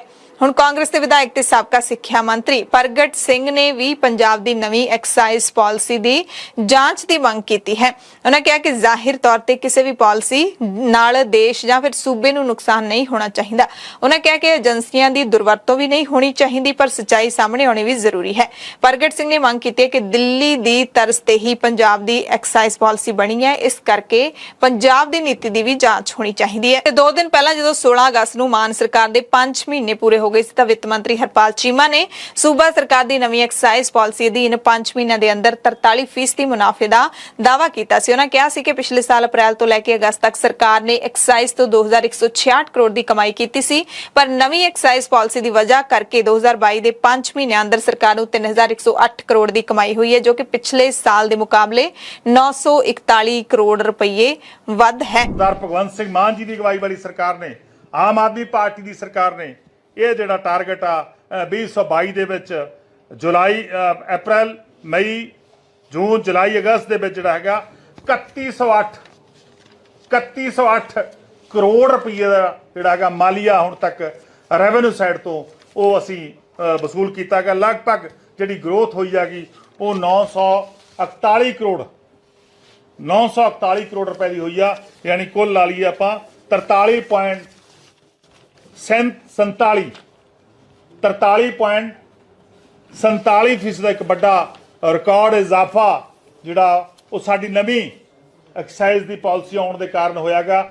ਦਰਅਸਲ ਜਦੋਂ ਪੰਜਾਬ ਨੇ ਨਵੀਂ ਪਾਲਿਸੀ ਬਣਾਈ ਸੀ ਸ਼ਰਾਬ ਨੂੰ ਲੈ ਕੇ ਨਵੀਂ ਐਕਸਾਈਜ਼ ਪਾਲਿਸੀ ਬਣਾਈ ਸੀ ਤਾਂ ਸ਼ਰਾਬ ਦੇ ਛੋਟੇ ਠੇਕੇਦਾਰਾਂ ਦੇ ਵਿਰੋਧ ਦੇ ਚੱਲਦਿਆਂ ਇਸ ਪਾਲਿਸੀ ਨੂੰ ਪੰਜਾਬ ਤੇ ਹਰਿਆਣਾ ਹਾਈ ਕੋਰਟ ਵਿੱਚ ਚੁਣੌਤੀ ਦਿੱਤੀ ਗਈ ਸੀ ਜਿਸ ਤੇ ਹਾਈ ਕੋਰਟ ਨੇ ਸਰਕਾਰ ਤੋਂ ਜਵਾਬ ਵੀ ਮੰਗਿਆ ਤੇ ਇਸ ਪਾਲਿਸੀ ਤੇ ਆਰਜ਼ੀ ਰੋਕ ਵੀ ਲਾ ਦਿੱਤੀ ਸੀ। ਤੇ ਇਸ ਖਬਰ ਦੇ ਵਿੱਚ ਜਿਹੜੇ ਅਖਬਾਰ ਦੀ ਗੱਲ ਚੱਲ ਰਹੀ ਹੈ ਉਸ ਨੂੰ ਲੈ ਕੇ ਵੀ ਥੋੜੀ ਜਿਹੀ ਜਾਣਕਾਰੀ ਅਸੀਂ ਤੁਹਾਨੂੰ ਦੇ ਦਿੰਨੇ ਹਾਂ। ਪੰਜਾਬ ਦੇ ਮੁੱਖ ਮੰਤਰੀ ਭਗਵੰਤ ਮਾਨ ਹੋਣ ਜਾਂ ਫਿਰ ਮਨੀਸ਼ ਸਿਸੋਦੀਆ ਖੁਦ ਹੋਣ, ਦਿੱਲੀ ਦੇ ਉਪ ਮੁੱਖ ਮੰਤਰੀ ਜਾਂ ਫਿਰ ਅਰਵਿੰਦ ਕੇਜਰੀਵਾਲ, ਰਾਘਵ ਚੱਡਾ, ਜਿੰਨੇ ਵੀ ਆਮ ਆਦਮੀ ਪਾਰਟੀ ਦੇ ਲੀਡਰ ਤੇ ਮੰਤਰੀ ਨੇ ਉਹਨਾਂ ਨੇ ਨਿਊਯਾਰਕ ਟਾਈਮਜ਼ ਅਖਬਾਰ ਦੇ ਵਿੱਚ ਛਪੀ ਖਬਰ ਦਾ ਹਵਾਲਾ ਦੇ ਕੇ ਕਿਹਾ ਹੈ ਕਿ ਮਨੀਸ਼ ਸਿਸੋਦੀਆ ਨੂੰ ਆਜ਼ਾਦ ਭਾਰਤ ਦਾ ਸਭ ਤੋਂ ਵਧੀਆ ਸਿੱਖਿਆ ਮੰਤਰੀ ਦੱਸਿਆ ਗਿਆ ਹੈ। ਪਰ ਅਫਸੋਸ ਦੀ ਗੱਲ ਹੈ ਕਿ ਇਸ ਆਜ਼ਾਦ ਭਾਰਤ ਦੇ ਪ੍ਰਧਾਨ ਮੰਤਰੀ ਨੇ ਉਸੇ ਦਿਨ ਸਿੱਖਿਆ ਮੰਤਰੀ ਦੇ ਘਰੇ ਛਾਪਾ ਮਰਵਾਇਆ ਹੈ ਟੀਮਾਂ ਭੇਜ ਕੇ। ਨਿਊਯਾਰਕ ਟਾਈਮਜ਼ ਦੇ ਇੰਟਰਨੈਸ਼ਨਲ ਪੰਨੇ ਦੇ ਉੱਤੇ 3 ਕਾਲਮ ਦੀ ਇੱਕ ਖਬਰ ਦਿੱਲੀ ਤੋਂ ਕਰਨਦੀਪ ਸਿੰਘ ਦੇ ਨਾਮ ਹੇਠ ਛਪੀ ਹੈ। ਦੂਸਰੇ ਪਾਸੇ ਨਿਊਯਾਰਕ ਟਾਈਮਜ਼ ਦੇ ਜਰਨਲ ਐਡੀਸ਼ਨ ਦੇ ਵਿੱਚ ਅਜਿਹੀ ਕੋਈ ਖਬਰ ਸਾਨੂੰ ਨਹੀਂ ਮਿਲ ਸਕੀ। ਉਸ ਤੋਂ ਵੀ ਅੱਗੇ ਅਖਬਾਰ ਦੇ ਪਹਿਲੇ ਪੰਨਿਆਂ ਉੱਤੇ ਛਪੀਆਂ ਖਬਰਾਂ ਦੇ ਵਿੱਚ ਇੱਕ ਵੀ ਖਬਰ ਆਪਸੀ ਮੇਲ ਨਹੀਂ ਖਾਂਦੀ ਕਿਉਂਕਿ ਦ ਖਾਲਸ ਟੀਵੀ ਨੇ ਜਦੋਂ ਪੜਤਾਲ ਕੀਤੀ ਹੈ ਕਿ ਜਿਹੜੀ ਖਬਰ ਸਾਂਝੀ ਕੀਤੀ ਗਈ ਹੈ ਉਸ ਦੇ ਉੱਤੇ ਇੰਟਰਨੈਸ਼ਨਲ ਲਿਖਿਆ ਹੋਇਆ ਤੇ ਨਾਲ ਹੀ ਜਿਹੜਾ ਤਰੀਕ 18 ਲਿਖੀ ਹੈ 18 ਅਗਸਤ 2022 ਤੇ 18 ਅਗਸਤ 2022 ਦੀ ਜਦੋਂ ਇੰਟਰਨੈਸ਼ਨਲ ਅਖਬਾਰ ਦਾ ਪੰਨਾ ਖੋਲਦੇ ਆ ਤਾਂ ਉੱਥੇ ਖਬਰਾਂ ਹੋਰ ਦਿਖਾਈ ਦਿੰਦੀਆਂ ਨੇ। ਸਾਡੀ ਟੀਮ ਨੇ ਸਾਰੇ ਜਿਹੜੇ ਆਮ ਆਦਮੀ ਪਾਰਟੀ ਦੇ ਲੀਡਰਾਂ ਦੇ ਵੱਲੋਂ ਸਾਂਝੇ ਕੀਤੇ ਇਸ ਅਖਬਾਰ ਦੇ ਪੰਨੇ ਨੂੰ ਗੂਗਲ ਉੱਤੇ ਲੱਭਣ ਦੀ ਕੋਸ਼ਿਸ਼ ਕੀਤੀ, ਜਿਹੜੀਆਂ ਖਬਰਾਂ ਦਾ ਸਰਵਰਕ ਹੈ ਯਾਨੀ ਕਿ ਟਾਈਟਲ ਹੈ ਉਸ ਨੂੰ ਪਾ ਕੇ ਵੀ ਲੱਭਣ ਦੀ ਕੋਸ਼ਿਸ਼ ਕੀਤੀ, ਪਰ ਅਜਿਹਾ ਕੋਈ ਪੇਜ ਨਹੀਂ ਲੱਭ ਰਿਹਾ। ਹੋ ਸਕਦਾ ਹੈ ਕਿ ਸਾਨੂੰ ਨਾ ਲੱਭ ਰਿਹਾ ਹੋਵੇ, ਪਰ ਪਹਿਲੇ ਪੰਨੇ ਤੇ ਛਪੀਆਂ ਜਿਹੜੀਆਂ ਖਬਰਾਂ ਨੇ ਉਹ ਵੀ ਨਹੀਂ ਮਿਲ ਰਹੀਆਂ। ਪਰ ਸਾਡੀ ਖੋਜ ਤੋਂ ਬਾਅਦ ਇਹ ਜ਼ਰੂਰ ਪੱਕਾ ਹੋ ਗਿਆ ਕਿਉਂਕਿ ਇੱਕ ਜਿਹੜਾ ਲਿੰਕ ਸਾਂਝਾ ਕੀਤਾ ਸੀ ਮਨੀਸ਼ ਸਿਸੋਦੀਆ ਨੇ, ਲਿੰਕ ਨੂੰ ਜਦੋਂ ਖੋਲਦੇ ਆ ਤਾਂ ਉਹ ਜਾ ਕੇ ਨਿਊਯਾਰਕ ਟਾਈਮਸ ਦਾ ਹੀ ਖੁੱਲਦਾ ਹੈ, ਪਰ ਜਿਹੜੀ ਸਾਂਝੀ ਕੀਤੀ ਗਈ ਜਾ ਰਹੀ ਅਖਬਾਰ ਦੀ ਕਟਿੰਗ ਉਹਦੇ ਨਾਲੋਂ ਕਰਨਦੀਪ ਸਿੰਘ ਨੇ ਜਿਹੜੀ ਖਬਰ ਛਪਵਾਈ ਹੈ ਉਹ ਖਬਰ ਵੱਖਰੀ ਦਿਖਦੀ ਹੈ। ਇਹ ਅਖਬਾਰ ਦੇ ਵਿੱਚ ਰਿਪੋਰਟ ਛਪੀ ਜ਼ਰੂਰ ਹੈ ਦਿੱਲੀ ਸਰਕਾਰ ਦੇ ਸਕੂਲਾਂ ਦੀ, ਮਨੀਸ਼ ਸਿਸੋਦੀਆ ਦੇ ਵੱਲੋਂ ਕੀਤੇ ਗਏ ਸਕੂਲੀ ਸਿੱਖਿਆ ਪ੍ਰਬੰਧਾਂ ਦੀ, ਪਰ ਦੋਨਾਂ ਦੀਆਂ ਜਿਹੜੀਆਂ ਤਸਵੀਰਾਂ ਨੇ, ਦੋਨਾਂ ਦੀ ਜਿਹੜੀ ਵਰਡਿੰਗ ਹੈ ਉਹਦੇ ਵਿੱਚ ਫਰਕ ਜ਼ਰੂਰ ਹੈ। ਤੇ ਜਿਹੜੀ ਖਬਰ ਛਪੀ ਸੀ ਉਹ 16 ਅਗਸਤ 2022 ਨੂੰ ਦਿੱਲੀ ਦੇ ਸਕੂਲਾਂ ਦੇ ਬਾਰੇ ਇੱਕ ਸਪੈਸ਼ਲ ਖਬਰ ਛਪੀ ਸੀ। ਕਰਨਦੀਪ ਸਿੰਘ ਦੇ ਨਾਲ ਅਸੀਂ ਵੱਖ-ਵੱਖ ਸਾਧਨਾਂ ਰਾਹੀਂ ਸੰਪਰਕ ਕਰਨ ਦੀ ਕੋਸ਼ਿਸ਼ ਵੀ ਕੀਤੀ ਪਰ ਰਾਬਤਾ ਕਾਇਮ ਨਹੀਂ ਹੋ ਸਕਿਆ। ਖਬਰ ਨੂੰ ਕਨਫਰਮ ਕਰਨ ਦੇ ਲਈ ਉਹਨਾਂ ਨੂੰ ਇੱਕ ਈਮੇਲ ਵੀ ਭੇਜੀ ਗਈ, ਪਰ ਉਹਨਾਂ ਦੇ ਈਮੇਲ ਦੇ ਜਿਹੜਾ ਰਿਪਲਾਈ ਹੈ ਉਹ ਇੱਕ ਆਟੋਮੈਟਿਕ ਰਿਪਲਾਈ ਦੇ ਵਾਂਗੂ ਵਾਪਸ ਆ ਗਿਆ। ਤੇ ਇਹ ਤਾਂ ਪੱਕੀ ਪੁਸ਼ਟੀ ਹੈ ਕਿ 16 ਅਗਸਤ ਨੂੰ ਨਿਊਯਾਰਕ ਟਾਈਮਸ ਦੇ ਵਿੱਚ ਇਹ ਖਬਰ ਹੈ ਜਿਹੜੀ ਉਹ ਛਪੀ ਹੈ, ਪਰ ਇਸ ਤੋਂ ਪਹਿਲਾਂ ਵੀ ਕਈ ਵਾਰੀ ਅਜਿਹੀਆਂ ਖਬਰਾਂ ਸਾਹਮਣੇ ਆਉਂਦੀਆਂ ਰਹਿੰਦੀਆਂ ਨੇ ਜਦੋਂ ਨਿਊਯਾਰਕ ਟਾਈਮਸ ਦੇ ਪੰਨੇ ਨੂੰ ਲੈ ਕੇ ਉਸ ਨੂੰ ਫੇਕ ਐਡਿਟ ਕਰਕੇ ਬਹੁਤ ਸਾਰੀਆਂ ਖਬਰਾਂ ਚਲਾਈਆਂ ਜਾਂਦੀਆਂ ਨੇ ਤੇ ਦੁਨੀਆ ਦੇ ਵਿੱਚ ਗਲਤ ਤਰੀਕੇ ਦੇ ਨਾਲ ਫੈਲਾਈਆਂ ਜਾਂਦੀਆਂ ਨੇ ਬਹੁਤ ਸਾਰੇ ਭਰਮਾਉਣ ਵਾਲੇ ਲੋਕਾਂ ਦੇ ਵੱਲੋਂ। ਪੰਜਾਬ ਦੇ ਬਹੁਕਰੋੜੀ ਡਰੱਗ ਘੁਟਾਲੇ ਦੇ ਵਿੱਚ ਜ਼ਮਾਨਤ ਤੇ ਬਾਹਰ ਆਏ ਸਾਬਕਾ ਅਕਾਲੀ ਮੰਤਰੀ ਬਿਕਰਮ ਸਿੰਘ ਮਜੀਠੀਆ ਨੇ ਬਾਬਾ ਬਕਾਲਾ ਵਿਖੇ ਗੁਰਦੁਆਰਾ ਸਾਹਿਬ 'ਚ ਮੱਥਾ ਟੇਕਣ ਤੋਂ ਬਾਅਦ ਵਿਰੋਧੀਆਂ ਨੂੰ ਖੂਬ ਡਰਾਇਆ। ਆਪਣੀ ਧਰਮਪਤਨੀ ਤੇ ਹਲਕਾ ਮਜੀਠੀਆ ਤੋਂ ਐਮਐਲਏ ਗਨੀਵ ਕੌਰ ਦੇ ਨਾਲ ਪਹੁੰਚੇ ਮਜੀਠੀਆ ਨੇ ਪ੍ਰੈਸ ਕਾਨਫਰੰਸ ਕਰਕੇ ਆਪਣੇ ਜੇਲ੍ਹ ਦੇ ਤਜਰਬੇ ਵੀ ਸਾਂਝੇ ਕੀਤੇ। ਭਾਵੁਕ ਹੋਏ ਮਜੀਠੀਆ ਨੇ ਆਪਣੇ ਵਾਸਤੇ ਦੁਆਵਾਂ ਕਰਨ ਵਾਲੇ ਸਾਰੇ ਲੋਕਾਂ ਦਾ ਧੰਨਵਾਦ ਵੀ ਕੀਤਾ ਤੇ ਦਿੱਲੀ ਵਿੱਚ ਵਾਪਰੇ ਘਟਨਾਕ੍ਰਮ ਤੇ ਬੋਲਦਿਆਂ ਪੰਜਾਬ ਸਰਕਾਰ ਦੀ ਐਕਸਾਈਜ਼ ਪਾਲਿਸੀ ਨੂੰ ਦਿੱਲੀ ਸਰਕਾਰ ਦੀ ਐਕਸਾਈਜ਼ ਪਾਲਿਸੀ ਦੀ ਫੋਟੋਕਾਪੀ ਦੱਸਿਆ ਤੇ ਕਿਹਾ ਕਿ ਸਮਾਂ ਆਉਣ ਤੇ ਇਸ ਤੇ ਪ੍ਰਭਾਵ ਦੇਖਣ ਨੂੰ ਮਿਲਣਗੇ। ਜਿਨ੍ਹਾਂ ਬੰਦਿਆਂ ਤੇ ਅੱਜ ਸੀਬੀਆਈ ਦਾ ਉੱਤੇ ਰੇਡ ਹੋਇਆ ਦਿੱਲੀ ਦੀ ਪਾਲਿਸੀ ਵਾਸਤੇ, ਉਹਨਾਂ ਬੰਦਿਆਂ ਨੇ ਪੰਜਾਬ ਦੀ ਪਾਲਿਸੀ ਤਿਆਰ ਕੀਤੀ ਆ। ਰੇਡ 'ਚੋਂ ਬੜਾ ਕੁਝ ਨਿਕਲੂਗਾ। ਔਰ ਜਿਵੇਂ ਦਿੱਲੀ ਦੀ ਪਾਲਿਸੀ ਫੇਲ ਹੋਈ, ਜਿਹੜੇ ਅਫਸਰਾਂ ਨੇ ਰਲ ਮਿਲ ਕੇ, ਪੰਜਾਬ ਦੇ ਅਫਸਰਾਂ ਨੇ ਜਾ ਕੇ ਦਿੱਲੀ ਦੇ ਇਸ਼ਾਰੇ ਤੇ ਪੰਜਾਬ ਦਾ ਇਹ ਪਾਲਿਸੀ ਦਾ ਛੇੜਛਾੜ ਕੀਤੀ ਹੈ। ਗਰੁੱਪ ਛੋਟੇ ਗਰੁੱਪ ਸੀ, ਵੱਧ ਬੰਦੇ ਹਿੱਸਾ ਲੈਂਦੇ ਸੀ, ਇਹਨੂੰ ਮੋਨੋਪੋਲੀ ਬਣਾਈ। ਫਿਰ L1 ਕੋਈ ਵੀ ਲੈ ਸਕਦਾ ਸੀ, ਉਹ ਰੋਕਤਾ। ਉਹ ਜੋ ਕੁਝ ਦਿੱਲੀ 'ਚ ਕੀਤਾ ਉਹਦੀ ਫੋਟੋਸਟੇਟ ਇੱਥੇ ਕੀਤੀ ਔਰ ਕਰਾਇਆ ਉਸੇ ਗਰੁੱਪ ਨੇ, ਉਹਨਾਂ ਬੰਦਿਆਂ ਨੇ। ਇਸ ਲਈ ਤਾਂ ਇਹਦਾ ਵੀ ਸਾਹਮਣੇ ਨਹੀਂ ਆਊਗਾ ਸਾਰੀ ਚਿੱਠੀ। ਮਜੀਠੀਆ ਨੇ ਦੋਸ਼ ਲਾਇਆ ਕਿ ਕਾਂਗਰਸ ਨੇ ਸਿਆਸੀ ਕਿੜ ਕੱਢਣ ਲਈ ਮੇਰੇ ਖਿਲਾਫ ਝੂਠਾ ਐਨਡੀਪੀਐਸ ਕੇਸ ਦਰਜ ਕਰਵਾਇਆ। ਉਹਨਾਂ ਨੇ ਨਾਮ ਲੈ ਕੇ ਕਿਹਾ ਕਿ ਸਾਬਕਾ ਮੁੱਖ ਮੰਤਰੀ ਚਰਨਜੀਤ ਸਿੰਘ ਚੰਨੀ ਅਤੇ ਨਵਜੋਤ ਸਿੰਘ ਸਿੱਧੂ ਨੇ ਆਪਣੀ ਮਰਜ਼ੀ ਦੇ ਪੁਲਿਸ ਅਧਿਕਾਰੀਆਂ ਨੂੰ ਤਾਇਨਾਤ ਕਰਕੇ ਮੇਰਾ ਸਿਆਸੀ ਭਵਿੱਖ ਖਰਾਬ ਕਰਨ ਦੀ ਕੋਸ਼ਿਸ਼ ਕੀਤੀ। ਉਹਨਾਂ ਕਿਹਾ ਕਿ ਜ਼ਾਲਮ ਸਰਕਾਰਾਂ ਨੇ ਮੇਰੇ ਨਾਲ ਧੱਕੇਸ਼ਾਹੀ ਕੀਤੀ, ਆਉਣ ਵਾਲੇ ਸਮੇਂ 'ਚ ਪਰਦਾਫਾਸ਼ ਹੋਏਗਾ। ਜਿਨ੍ਹਾਂ ਨੇ ਮੇਰੇ ਤੇ ਪਰਚਾ ਕਰਾਇਆ ਉਹ ਭਾਈ ਸਾਹਿਬ ਦਾ ਲੱਭਦੇ ਨਹੀਂ, ਚੰਨੀ ਸਾਹਿਬ। ਮਤਲਬ ਉਹਨਾਂ ਤੇ ਤਾਂ ਗੀਤ ਹੀ ਚੱਲ ਪਏ, ਛੱਲਾ ਮੁੜ ਕੇ ਕਦੋਂ ਆਊਗਾ। ਔਰ ਜਿਹੜੇ ਇੱਕ ਹੋਰ ਨੇ ਕੀਤਾ ਉਹ ਅੰਦਰ, ਜਿਹੜਾ ਤੀਜਾ ਸੀਗਾ ਉਹ ਇਹ ਘਰ ਗਿਆ ਤੇ ਇੱਕ 500 ਵੋਟਾਂ ਨਾਲ ਜਿੱਤੇ। ਕੀ ਮਿਲਿਆ ਜੀ ਪੋਲਿਟਿਕਸ ਦਾ? ਪੰਜਾਬ ਨੂੰ ਕੀ ਫਾਇਦਾ ਹੋਇਆ? ਤੁਸੀਂ ਮੇਰੇ ਬੱਚਿਆਂ ਨੂੰ, ਮੇਰੇ ਵਾਈਫ ਨੂੰ, ਮੇਰੇ ਮਾਤਾ ਪਿਤਾ ਨੂੰ ਜੋ ਸਫ਼ਰ ਕਰਨਾ ਪਿਆ, ਮੈਂ ਕਹਿੰਦਾ ਜੀ ਬਹੁਤ ਛੋਟੀ ਜੀ ਗੱਲ ਆ। 100 ਵਾਰੀ ਉਹਨਾਂ ਨੂੰ ਸਫ਼ਰ, ਮੈਂ ਆਪਦੀ ਮਾਤਾ ਨੂੰ ਫੋਨ ਕਰਕੇ ਕਹਿੰਦਾ ਸੀਗਾ, ਮੈਂ ਮਾਤਾ ਕਮਜ਼ੋਰੀ ਵਾਲੀ ਗੱਲ ਨਹੀਂ ਚਾਹੀਦੀ, ਚੜ੍ਹਦੀ ਕਲਾ 'ਚ ਚਾਹੀਦੀ। ਸ਼ੇਰ ਤੂੰ ਸ਼ੇਰ ਨਹੀਂ ਹੈ, ਸ਼ੇਰ ਨੂੰ ਪੈਦਾ ਕੀਤਾ, ਢਿੱਲੀ ਗੱਲ ਨਾ ਕਰੀ। ਰੱਬ ਤੇ ਪੂਰਨ ਭਰੋਸਾ ਸੀ, ਮਗਰ ਦੇਖੋ ਵਾਰੇ ਜਾਂਦਾ ਮੈਂ ਇਹਨਾਂ ਲੋਕਾਂ ਦੇ, ਜਿਸ ਤਰੀਕੇ ਨਾਲ ਮੇਰੇ ਵਰਗੇ ਨਿਮਾਣੇ ਨਾਚੀਜ਼ ਇਨਸਾਨ ਨੂੰ ਜੋ ਪਿਆਰ ਮਿਲਿਆ, ਮੈਂ ਕੋਈ ਸੁਨੇਹੇ ਨਹੀਂ ਲਾਏ ਸੀ। ਆਪ ਸਰਕਾਰ ਤੇ ਵਰਦਿਆਂ ਮਜੀਠੀਆ ਨੇ ਕਿਹਾ ਕਿ ਸਰਕਾਰ ਨੇ ਕੋਈ ਵਾਅਦੇ ਪੂਰੇ ਨਹੀਂ ਕੀਤੇ, ਸਗੋਂ ਲੋਕਾਂ ਨਾਲ ਠੱਗੀ ਕੀਤੀ ਹੈ। ਕਿਸਾਨਾਂ ਸਮੇਤ ਆਮ ਲੋਕਾਂ ਨੂੰ ਕੋਈ ਰਾਹਤ ਨਹੀਂ ਮਿਲ ਰਹੀ। ਜੇਲ੍ਹ ਪ੍ਰਬੰਧਾਂ ਤੇ ਸਵਾਲ ਚੁੱਕਦਿਆਂ ਮਜੀਠੀਆ ਨੇ ਕਿਹਾ ਕਿ ਮੈਂ ਤਾਂ ਰਾਤਾਂ ਫਰਸ਼ ਤੇ ਸੌਂ ਕੇ ਕੱਟੀਆਂ, ਜੇਲ੍ਹ ਤੋਂ ਕਾਫੀ ਕੁਝ ਸਿੱਖਿਆ ਵੀ, ਪਰ ਕੁਝ ਲੋਕਾਂ ਨੂੰ ਬੈੱਡ, ਗੱਦੇ ਤੇ ਗ੍ਰੀਨ ਟੀ ਦੇ ਨਾਲ ਕਾਜੂ ਬਦਾਮ ਤੇ ਹੋਰ ਵੀ ਕਈ ਕੁਝ ਮਿਲਦਾ ਹੈ। ਪਰ ਕਹਿੰਦੇ ਜ਼ਿਆਦਾ ਜਾਣਕਾਰੀ ਦੇ ਲਈ ਤੁਸੀਂ ਜੇਲ੍ਹ ਮੰਤਰੀ ਹਰਜੋਤ ਸਿੰਘ ਬੈਂਸ ਨਾਲ ਗੱਲ ਕਰ ਸਕਦੇ ਹੋ। ਸਾਰੀ ਗੱਲ ਬੈਂਸ ਤੇ ਸੁੱਟ ਗਏ ਤੇ ਆਉਂਦੇ ਦਿਨਾਂ ਦੇ ਵਿੱਚ ਹਰਜੋਤ ਬੈਂਸ ਨੂੰ ਵੀ ਜ਼ਾਹਿਰ ਤੌਰ ਤੇ ਮੀਡੀਆ ਸਵਾਲ ਪੁੱਛੇਗਾ।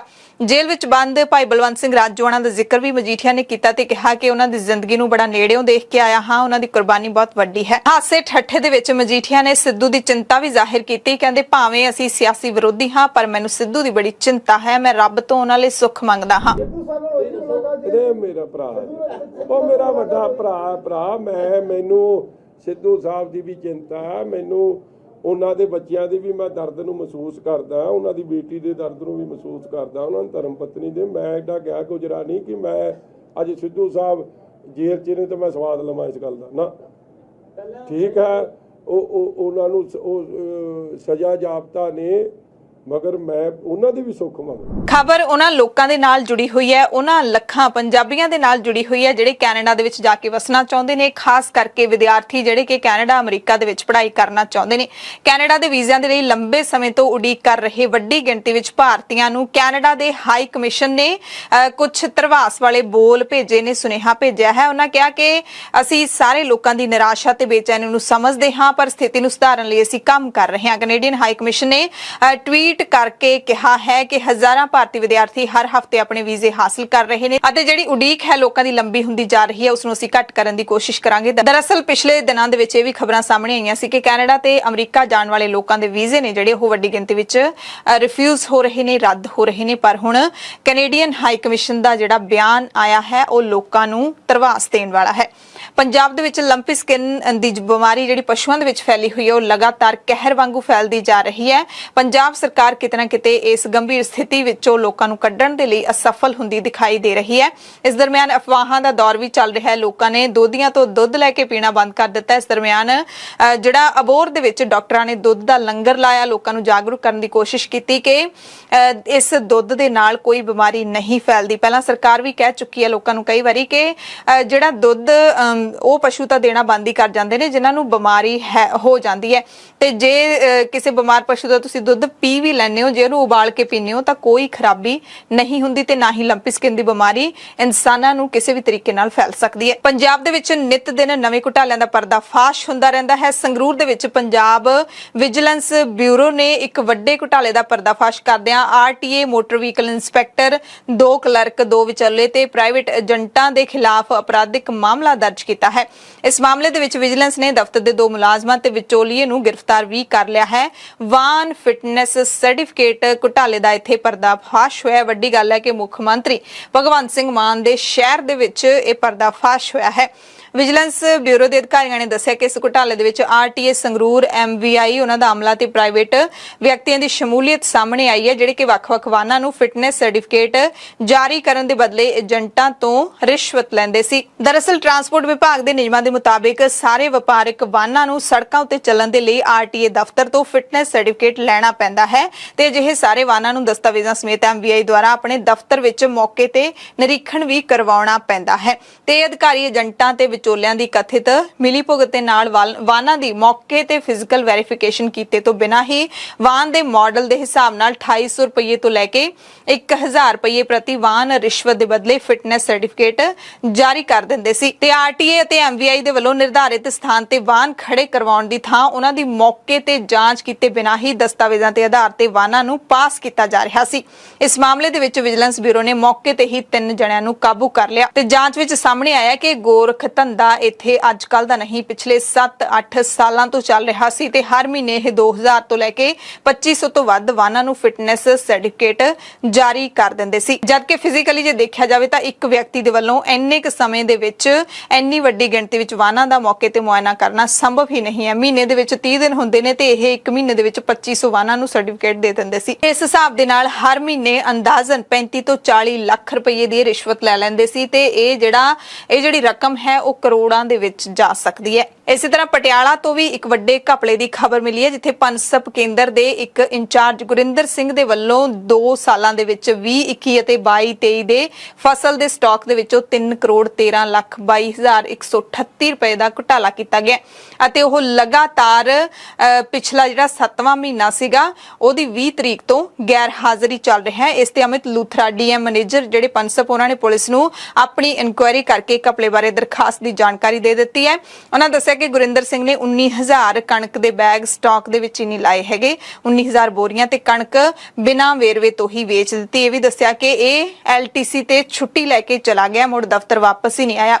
ये भी पता लग्या कि इन्हें अपना घर भी वेच दिता है। ਇਹਦੀ पत्नी जो एक school they which had teacher है, वो भी बीमारी का बहाना ला के छुट्टी ते चली गई है। मुड़ स्कूल दे विच पहुंची ही नहीं, दोवें गैर हाजिर ने ते खदशा है कि दोवें बाहर चले गए होणगे। सो पंजाब दे विच यही खबरां सुनाउण नूं रह गईयां ने। ठगियां, चोरियां, घपले, एक्सीडेंट, यही खबरां सुणाउंदे सुणाउंदे असीं भी थक जाने आ।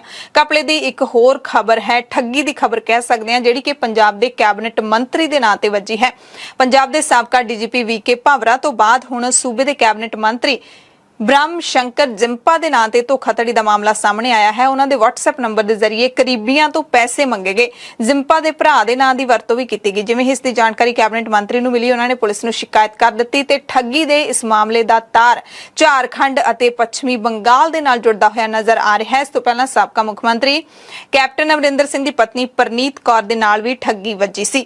कैबिनेट मंत्री जिंपा ने ठगी के सारे सबूत SSP नूं सौंप दिते ने। जिंपा ने दस्सिया कि उन्होंने नाम ते आम आदमी पार्टी दी मैंबर अते पेट्रोल पंप दी मालक तो भी पैसे मंगे गए ते जांच विच जदों नंबरां दी जांच कीती गई है तां इह झारखंड ते पश्चिमी बंगाल दे नंबर सामने आए ने। मोगा दे विच पिछले दिनी 12वीं जमात दी विद्यार्थन दे नाल एक दर्दनाक वारदात वापरी सी। उस कुड़ी नूं स्टेडियम दी कई मंजिला छत तो थल्ले सुट दिता गया सी धक्का मार के। हाले तक बच्ची दी हालत गंभीर है, हस्पताल दे विच दाखल है ते इन्ने दिनां बाद, एक हफ्ते बाद भी पुलिस दे हत्थ खाली ने। हाले तक मुलजम नूं गिरफ्तार ही नहीं किया जा सकिया। बहुत ही हैरानी दी गल है कि कुड़ी दे पैर ने जिहड़े वो भी टुट चुके ने, बहुत ही गंभीर ओहदे सट्टां लगियां ने, बोल नहीं सकदी। इस करके उन्हें पुलिस नूं एक चिट्ठी भी लिखी है और चिट्ठी दे विच सारी उन्हें कहानी दसी है जो कुछ दिन पहला उसके पिता ने भी दसी सी जिस दिन वारदात वापरी सी। ते जिहड़ियां पौड़ियां तो धक्का मारिया सी स्टेडियम दीयां पौड़ियां तो, उसकी उचाई तकरीबन 30 फुट सी। लुधियाना दे DMC हस्पताल दे विच बच्ची दी हालत नाजुक बनी हुई है। पुलिस ने 3 मुंडियां दे खिलाफ मामला तां दर्ज कर लिया सी, पर 7 दिन बीतण दे बावजूद भी पुलिस दे हत्थ खाली ने। ते पिता ने ते धी ने इक्को ही गल दसी है कि एक दूसरे नूं दोने पहला जानदे सी। स्कूलों बाहर ट्यूशन गई सी, ट्यूशन तो जो वापस आ रही सी तो स्टेडियम दे विच चली गई। पर हुण कुड़ी ने दस्सिया कि उसनूं फोन करके बुलाया सी। ਉਹ ਜਿਹੜਾ ਮੁੰਡਾ ਉਸ ਨੂੰ ਜਾਣਦਾ ਸੀ ਉਹਨੂੰ ਫੋਨ ਕਰਕੇ ਬੁਲਾਇਆ ਸੀ। ਮੋਗਾ ਦੇ ਰਹਿਣ ਵਾਲਾ ਜਤਨ ਕੰਡਾ ਫੋਨ ਕਰਕੇ ਸਟੇਡੀਅਮ ਬੁਲਾਇਆ ਤੇ ਆਪਸ ਦੇ ਵਿੱਚ ਕੋਈ ਤੂੰ ਮੈਂ ਹੋਣ ਤੋਂ ਬਾਅਦ ਬੱਚੀ ਦੇ ਨਾਲ ਜ਼ਬਰਦਸਤੀ ਕੀਤੇ ਜਾਣ ਤੋਂ ਬਾਅਦ ਜਦੋਂ ਉਸਨੇ ਵਿਰੋਧ ਕੀਤਾ ਤਾਂ ਉਸਨੂੰ ਧੱਕਾ ਮਾਰ ਕੇ ਸੁੱਟ ਦਿੱਤਾ। ਸਟੇਡੀਅਮ ਦੇ ਵਿੱਚ ਮੌਜੂਦ ਹੋਰ ਬੱਚਿਆਂ ਨੇ ਉਸਦੇ ਮਾਪਿਆਂ ਨੂੰ, ਕੁੜੀ ਦੇ ਮਾਪਿਆਂ ਨੂੰ ਬੁਲਾਇਆ ਤੇ ਫਿਰ ਉਸਨੂੰ ਹਸਪਤਾਲ ਲੈ ਕੇ ਗਏ। ਪਰ ਅਫਸੋਸ ਦੀ ਗੱਲ ਹੈ ਕਿ 7 ਦਿਨ ਬਾਅਦ ਵੀ ਕਿਸੇ ਮੁਲਜ਼ਮ ਨੂੰ ਫੜਿਆ ਨਹੀਂ ਜਾ ਸਕਿਆ। ਮਲੇਰਕੋਟਲਾ ਦੇ ਪਿੰਡ ਅਬਦੁੱਲਾਪੁਰ ਚੋਹਾਣਾ ਦੇ ਗੁਰੂ ਘਰ ਦੇ ਇੱਕ ਗ੍ਰੰਥੀ ਸਿੰਘ ਦੇ ਨਾਲ ਜਿਹੜੀ ਘਟਨਾ ਵਾਪਰੀ ਸੀ उसकी बुरी तरह दे नाल मारकुट की गई, मुंह काला किया गया, मुंह ते पेशाब भी सुट्टिया गया। सोशल मीडिया ते वीडियो वायरल हुई तो पुलिस ने इस मामले में केस दर्ज करके 2 जणिਆਂ ਨੂੰ गिरफ्तार भी कर लिया है। पहला पता नहीं सी लग्या कि इस घटना दे विच अजिहा क्यों किया गया है, ग्रंथी हरदेव सिंह नाल अजिहा क्यों किया गया है। BBC ने ग्रंथी हरदेव सिंह दे नाल गलबात की। उन्होंने दस्सिया कि मैनू फोन करके सद्दिया गया सी, घर विच बंद रखा गया, मूँह दाड़ी ते पेशाब पाया गया ते पेशाब पिलाउण दा यतन भी किया गया ते फिर उन्होंने मेरी वीडियो बना के कहंदे वायरल कर दित्ती। ग्रंथी सिंह ने कहा कि भावें 2 जणिਆਂ ਨੂੰ गिरफ्तार कर लिया गया पर मैनू हाले भी पूरा इंसाफ नहीं मिलिया, इंसाफ पूरा मिलना चाहिए है। पिंड दी सरपंच गुरमीत कौर दे नाल गल हुई तो उन्होंने कहा कि जो घटना का पता लग्या तो जिहड़े मुलजम जसप्रीत सिंह उसके परिवार ने अपने घरे बुलाया सरपंच नूं। जदों घरे गए तो जसप्रीत की मां नूं पुछया कि मामला की है तो पता लग्या कि हरदेव सिंह जसप्रीत की मां नूं फोन करदा सी। जदों पुत जसप्रीत नूं पता लग्या उस तो बाद यह घटना वापरी। ग्रंथी सिंह नूं घरे बुलाया गया ते फिर उसदे नाल इस वारदात नूं अंजाम दिता गया। पिंड दे लोग कहंदे ने कि ग्रंथी सिंह पिंड दे गुरु घर दे विच पिछले कई सालों तो सेवा करदा आ रहा है, बहुत ही चंगा इंसान है, चंगा प्रचार करदा है। पंजाब पुलिस ने हनी ट्रैप के एक वड्डे मामले नूं सुलझाउण दा दावा किया है। रोपड़ रेंज के DIG गुरप्रीत सिंह भुल्लर ने दस्सिया कि हनी ट्रैप के जरिए चंडीगढ़ यूनीवर्सिटी के एक विद्यार्थी नूं पहलां किडनैप किया गया, फिर 50 लाख की फिरौती मंगी गई। पुलिस ने विद्यार्थी नूं छुड़ा लिया है। 3 लोगों के इस गैंग दे विच 3 मुंडे ते एक कुड़ी शामिल सी। कुड़ी के जरिए ही गैंग विद्यार्थियों नूं हनी ट्रैप दे विच फसाउंदा सी। गैंग हरियाणा का दस्सिया जा रहा है। हैरानी की गल यह है कि गैंग का एक मैंबर MBBS की पढ़ाई कर रहा है, यानी कि डॉक्टरी की पढ़ाई कर रहा है, दूसरा फार्मासिस्ट रह चुका है।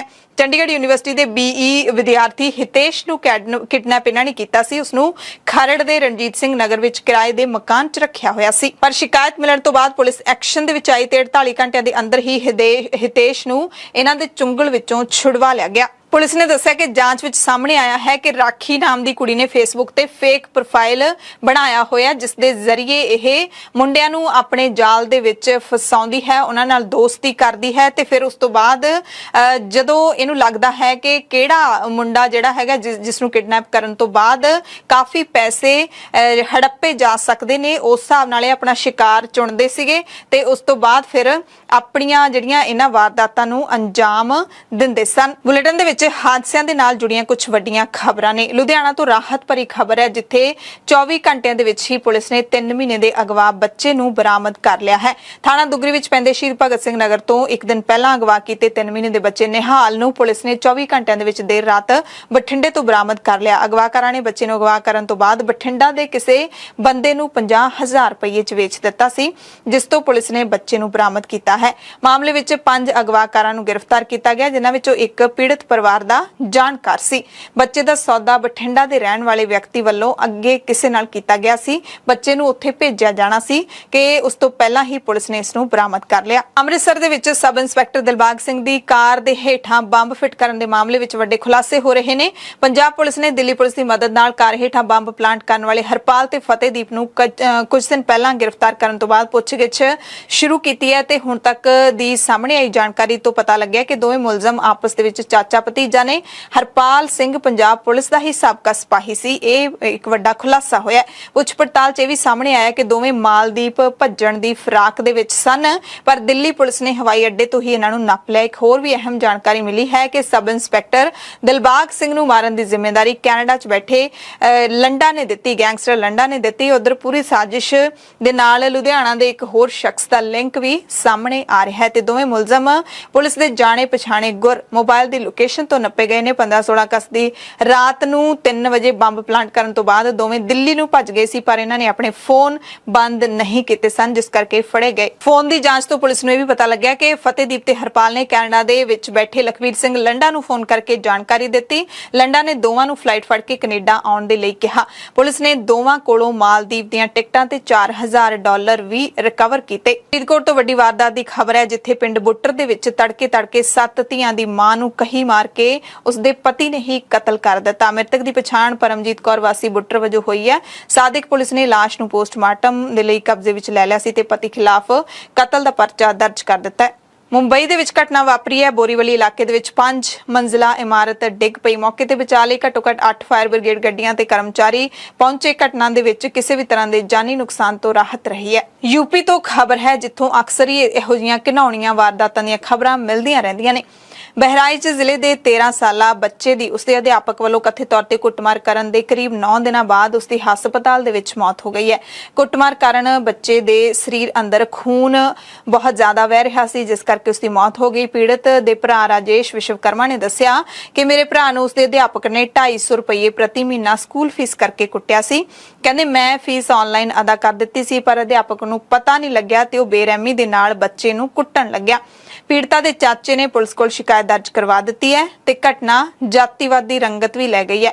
ਬੱਚੇ ਦੇ ਪਰਿਵਾਰ ਨੇ ਦਾਅਵਾ ਕੀਤਾ ਹੈ ਕਿ ਪੀੜਤ ਦੀ ਕੁੱਟਮਾਰ ਉਹਨਾਂ ਦੇ ਬੱਚੇ ਦੀ ਕੁੱਟਮਾਰ ਇਸ ਕਰਕੇ ਕੀਤੀ ਗਈ ਕਿਉਂਕਿ ਉਹ ਦਲਿਤ ਸੀ, ਜਦਕਿ ਅਧਿਆਪਕ ਅਖੌਤੀ ਉੱਚੀ ਜਾਤੀ ਨਾਲ ਸੰਬੰਧਿਤ ਸੀ। ਤੇ ਅਜਿਹੀ ਘਿਨਾਉਣੀ ਘਟਨਾ ਰਾਜਸਥਾਨ ਦੇ ਵਿੱਚ ਵੀ ਵਾਪਰੀ ਸੀ, ਜਦੋਂ 9 ਸਾਲਾ ਅਨੁਸੂਚਿਤ ਜਾਤੀਆਂ ਦੇ ਬੱਚੇ ਦੀ ਵੀ ਮੌਤ ਹੋ ਗਈ ਸੀ ਤੇ ਉਸ ਨੂੰ ਵੀ ਕੁੱਟ-ਕੁੱਟ ਕੇ ਮਾਰਿਆ ਗਿਆ ਸੀ, ਸਿਰਫ ਇਸ ਕਰਕੇ ਕਿਉਂਕਿ ਸਕੂਲ ਅਧਿਆਪਕ ਨੂੰ ਚੰਗਾ ਨਹੀਂ ਲੱਗਿਆ ਕਿ ਉਸਨੇ ਪੀਣ ਵਾਲੇ ਪਾਣੀ ਦੇ ਘੜੇ ਨੂੰ ਹੱਥ ਲਾ ਦਿੱਤਾ ਸੀ। ਪੰਜਾਬ ਸਰਕਾਰ ਨੂੰ ਆਖਿਰਕਾਰ ਪੰਜਾਬ ਦੀ ਇੱਕੋ ਇੱਕ ਖੇਤੀਬਾੜੀ ਯੂਨੀਵਰਸਿਟੀ ਲੁਧਿਆਣਾ ਦੇ ਵਾਈਸ ਚਾਂਸਲਰ ਲੱਭ ਗਏ ਨੇ। ਡਾਕਟਰ ਸਤਬੀਰ ਸਿੰਘ ਗੋਸਲ ਨੂੰ ਪੰਜਾਬ ਖੇਤੀਬਾੜੀ ਯੂਨੀਵਰਸਿਟੀ ਲੁਧਿਆਣਾ ਦਾ ਨਵਾਂ ਵੀਸੀ ਨਿਯੁਕਤ ਕੀਤਾ ਗਿਆ ਹੈ।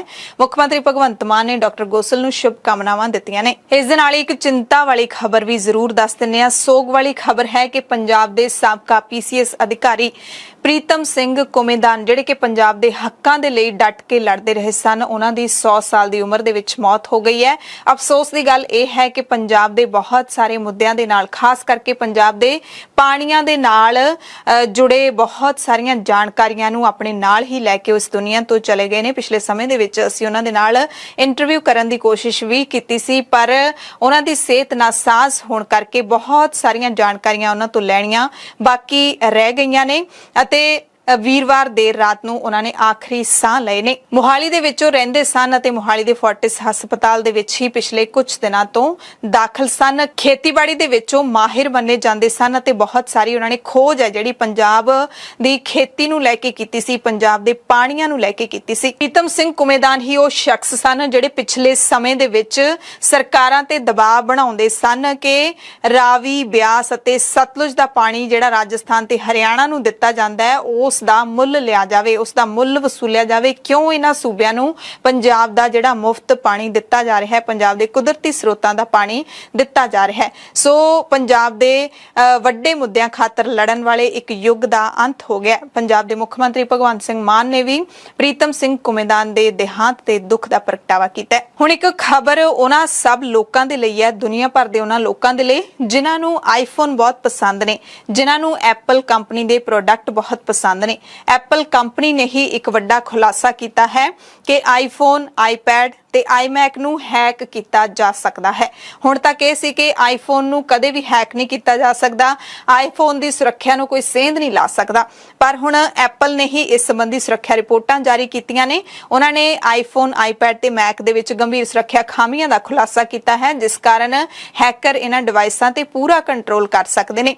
ਸੁਰੱਖਿਆ ਮਾਹਿਰਾਂ ਨੇ ਯੂਜ਼ਰਸ ਨੂੰ ਪ੍ਰਭਾਵਿਤ ਡਿਵਾਈਸਾਂ ਨੂੰ ਅਪਡੇਟ ਕਰਨ ਦੀ ਸਲਾਹ ਦਿੱਤੀ ਹੈ, ਜਿਹਦੇ ਵਿੱਚ ਆਈਫੋਨ 6s ਅਤੇ ਬਾਅਦ ਦੇ ਮਾਡਲ, ਕਈ ਆਈਪੈਡ 5ਵੀਂ ਪੀੜ੍ਹੀ ਅਤੇ ਬਾਅਦ ਦੇ ਮਾਡਲ, ਸਾਰੇ iPad pro model, iPad Air 2 ਤੇ ਮੈਕਸ ਮੌਂਟਰੀ ਵਾਲੇ ਮੈਕ ਕੰਪਿਊਟਰ ਵੀ ਸ਼ਾਮਿਲ ਨੇ। ਤੇ ਐਪਲ ਦੇ ਇਸ ਬਿਆਨ ਦਾ ਸਿੱਧਾ ਮਤਲਬ ਹੈ ਕਿ ਤੁਹਾਡੇ ਜਿਹੜੇ ਐਪਲ ਦੇ ਪ੍ਰੋਡਕਟ ਨੇ, ਫੋਨ ਨੇ ਜਾਂ ਫਿਰ ਆਈਪੈਡ ਨੇ ਜਾਂ ਫਿਰ ਕੰਪਿਊਟਰ ਨੇ, ਉਹਨਾਂ ਤੱਕ ਹੈਕਰ ਬਹੁਤ ਹੀ ਚੰਗੀ ਤਰ੍ਹਾਂ ਹੁਣ ਪਹੁੰਚ ਸਕਦੇ ਨੇ। ਇਸ ਦਰਮਿਆਨ ਸੋਸ਼ਲ ਪ੍ਰੂਫ ਸਿਕਿਉਰਿਟੀ ਦੇ ਮੁੱਖ ਕਾਰਜਕਾਰੀ ਅਧਿਕਾਰੀ ਯਾਨੀ ਕਿ CEO ਰੇਚਲ ਟੋਬੈਕ ਨੇ ਕਿਹਾ ਹੈ ਕਿ ਜਨਤਕ ਤੌਰ ਤੇ ਸਰਗਰਮ ਰਹਿਣ ਵਾਲੇ ਲੋਕ, ਜਿਹੜੇ ਕਿ ਜਿਨ੍ਹਾਂ ਦੀ ਲੋਕਾਂ ਦੇ ਨਾਲ ਬਹੁਤ ਜ਼ਿਆਦਾ ਇੰਟਰੈਕਸ਼ਨ ਰਹਿੰਦੀ ਹੈ, ਉਹ ਖਾਸ ਤੌਰ ਤੇ ਆਪਣੇ ਸੌਫਟਵੇਅਰ ਨੂੰ ਅਪਡੇਟ ਕਰਨ ਵੇਲੇ ਧਿਆਨ ਰੱਖਣ। ਸੋ ਤੁਸੀਂ ਵੀ ਸਾਰੇ ਧਿਆਨ ਰੱਖਿਓ ਜਿਹੜੇ ਲੋਕ ਐਪਲ ਦਾ ਫੋਨ ਯੂਜ਼ ਕਰਦੇ ਨੇ, ਕਿਉਂਕਿ ਫੋਨ ਦੇ ਵਿੱਚ ਤੁਹਾਡੀ ਬੈਂਕ ਦੀ ਐਪ ਵੀ ਹੁੰਦੀ ਹੈ, ਫੋਨ ਦੇ ਵਿੱਚ ਈਮੇਲ ਵੀ ਲੌਗਇਨ ਹੁੰਦੀ ਹੈ, ਫੋਨ ਦੇ ਵਿੱਚ ਜੇ ਤੁਸੀਂ ਯੂਟਿਊਬਰ ਹੋ ਤਾਂ ਤੁਹਾਡੇ ਅਕਾਊਂਟ ਵੀ ਲੌਗਇਨ ਹੁੰਦੇ ਨੇ, ਸਾਰਾ ਕੁਝ ਤੁਸੀਂ ਫੋਨ ਦੇ ਵਿੱਚ ਹੀ ਕਰਦੇ ਹੋ। ਇਸ ਕਰਕੇ ਆਪਣੀ ਜਿਹੜੀਆਂ ਬੈਂਕਿੰਗ ਐਪਸ ਨੇ ਜਾਂ ਫਿਰ ਤੁਸੀਂ ਉੱਥੇ ਖਾਤੇ ਕਿਸੇ ਵੀ ਤਰ੍ਹਾਂ ਦਾ ਪੈਸੇ ਦਾ ਲੈਣ ਦੇਣ ਕਰਦੇ ਹੋ, ਉਸ ਨੂੰ ਬਹੁਤ ਚੰਗੇ ਤਰੀਕੇ ਦੇ ਨਾਲ ਸੰਭਾਲਣ ਦੀ ਲੋੜ ਹੈ। ਹਾਲਾਂਕਿ ਸਾਰਿਆਂ ਨੂੰ ਹੀ ਸਾਂਭਣ ਦੀ ਲੋੜ ਹੈ। ਹੁਣ ਤੱਕ ਇਹ ਸੀ ਕਿ ਐਪਲ ਦੀ ਸੁਰੱਖਿਆ ਨੂੰ ਕੋਈ ਸੇਂਧ ਨਹੀਂ ਲਾ ਸਕਦਾ, ਬਾਕੀ ਸਾਰੇ ਫੋਨ ਹੈਕ ਹੋ ਸਕਦੇ ਸਨ ਤੇ ਹੁੰਦੇ ਵੀ ਸਨ, ਪਰ ਹੁਣ ਇੱਕੋ ਇੱਕ ਫੋਨ ਜਿਹੜਾ ਐਪਲ ਸੀ ਉਹ ਵੀ ਅਸੁਰੱਖਿਅਤ ਹੋ ਗਿਆ। ਪੰਜਾਬ ਦੀਆਂ ਖਾਸ ਖਬਰਾਂ ਦੇ ਖਾਸ ਬੁਲੇਟਿਨ ਦੇ ਵਿੱਚ ਤੁਹਾਡੇ ਸਭ ਤੋਂ ਇਜਾਜ਼ਤ ਚਾਹੁੰਦੇ ਹਾਂ। ਧੰਨਵਾਦ।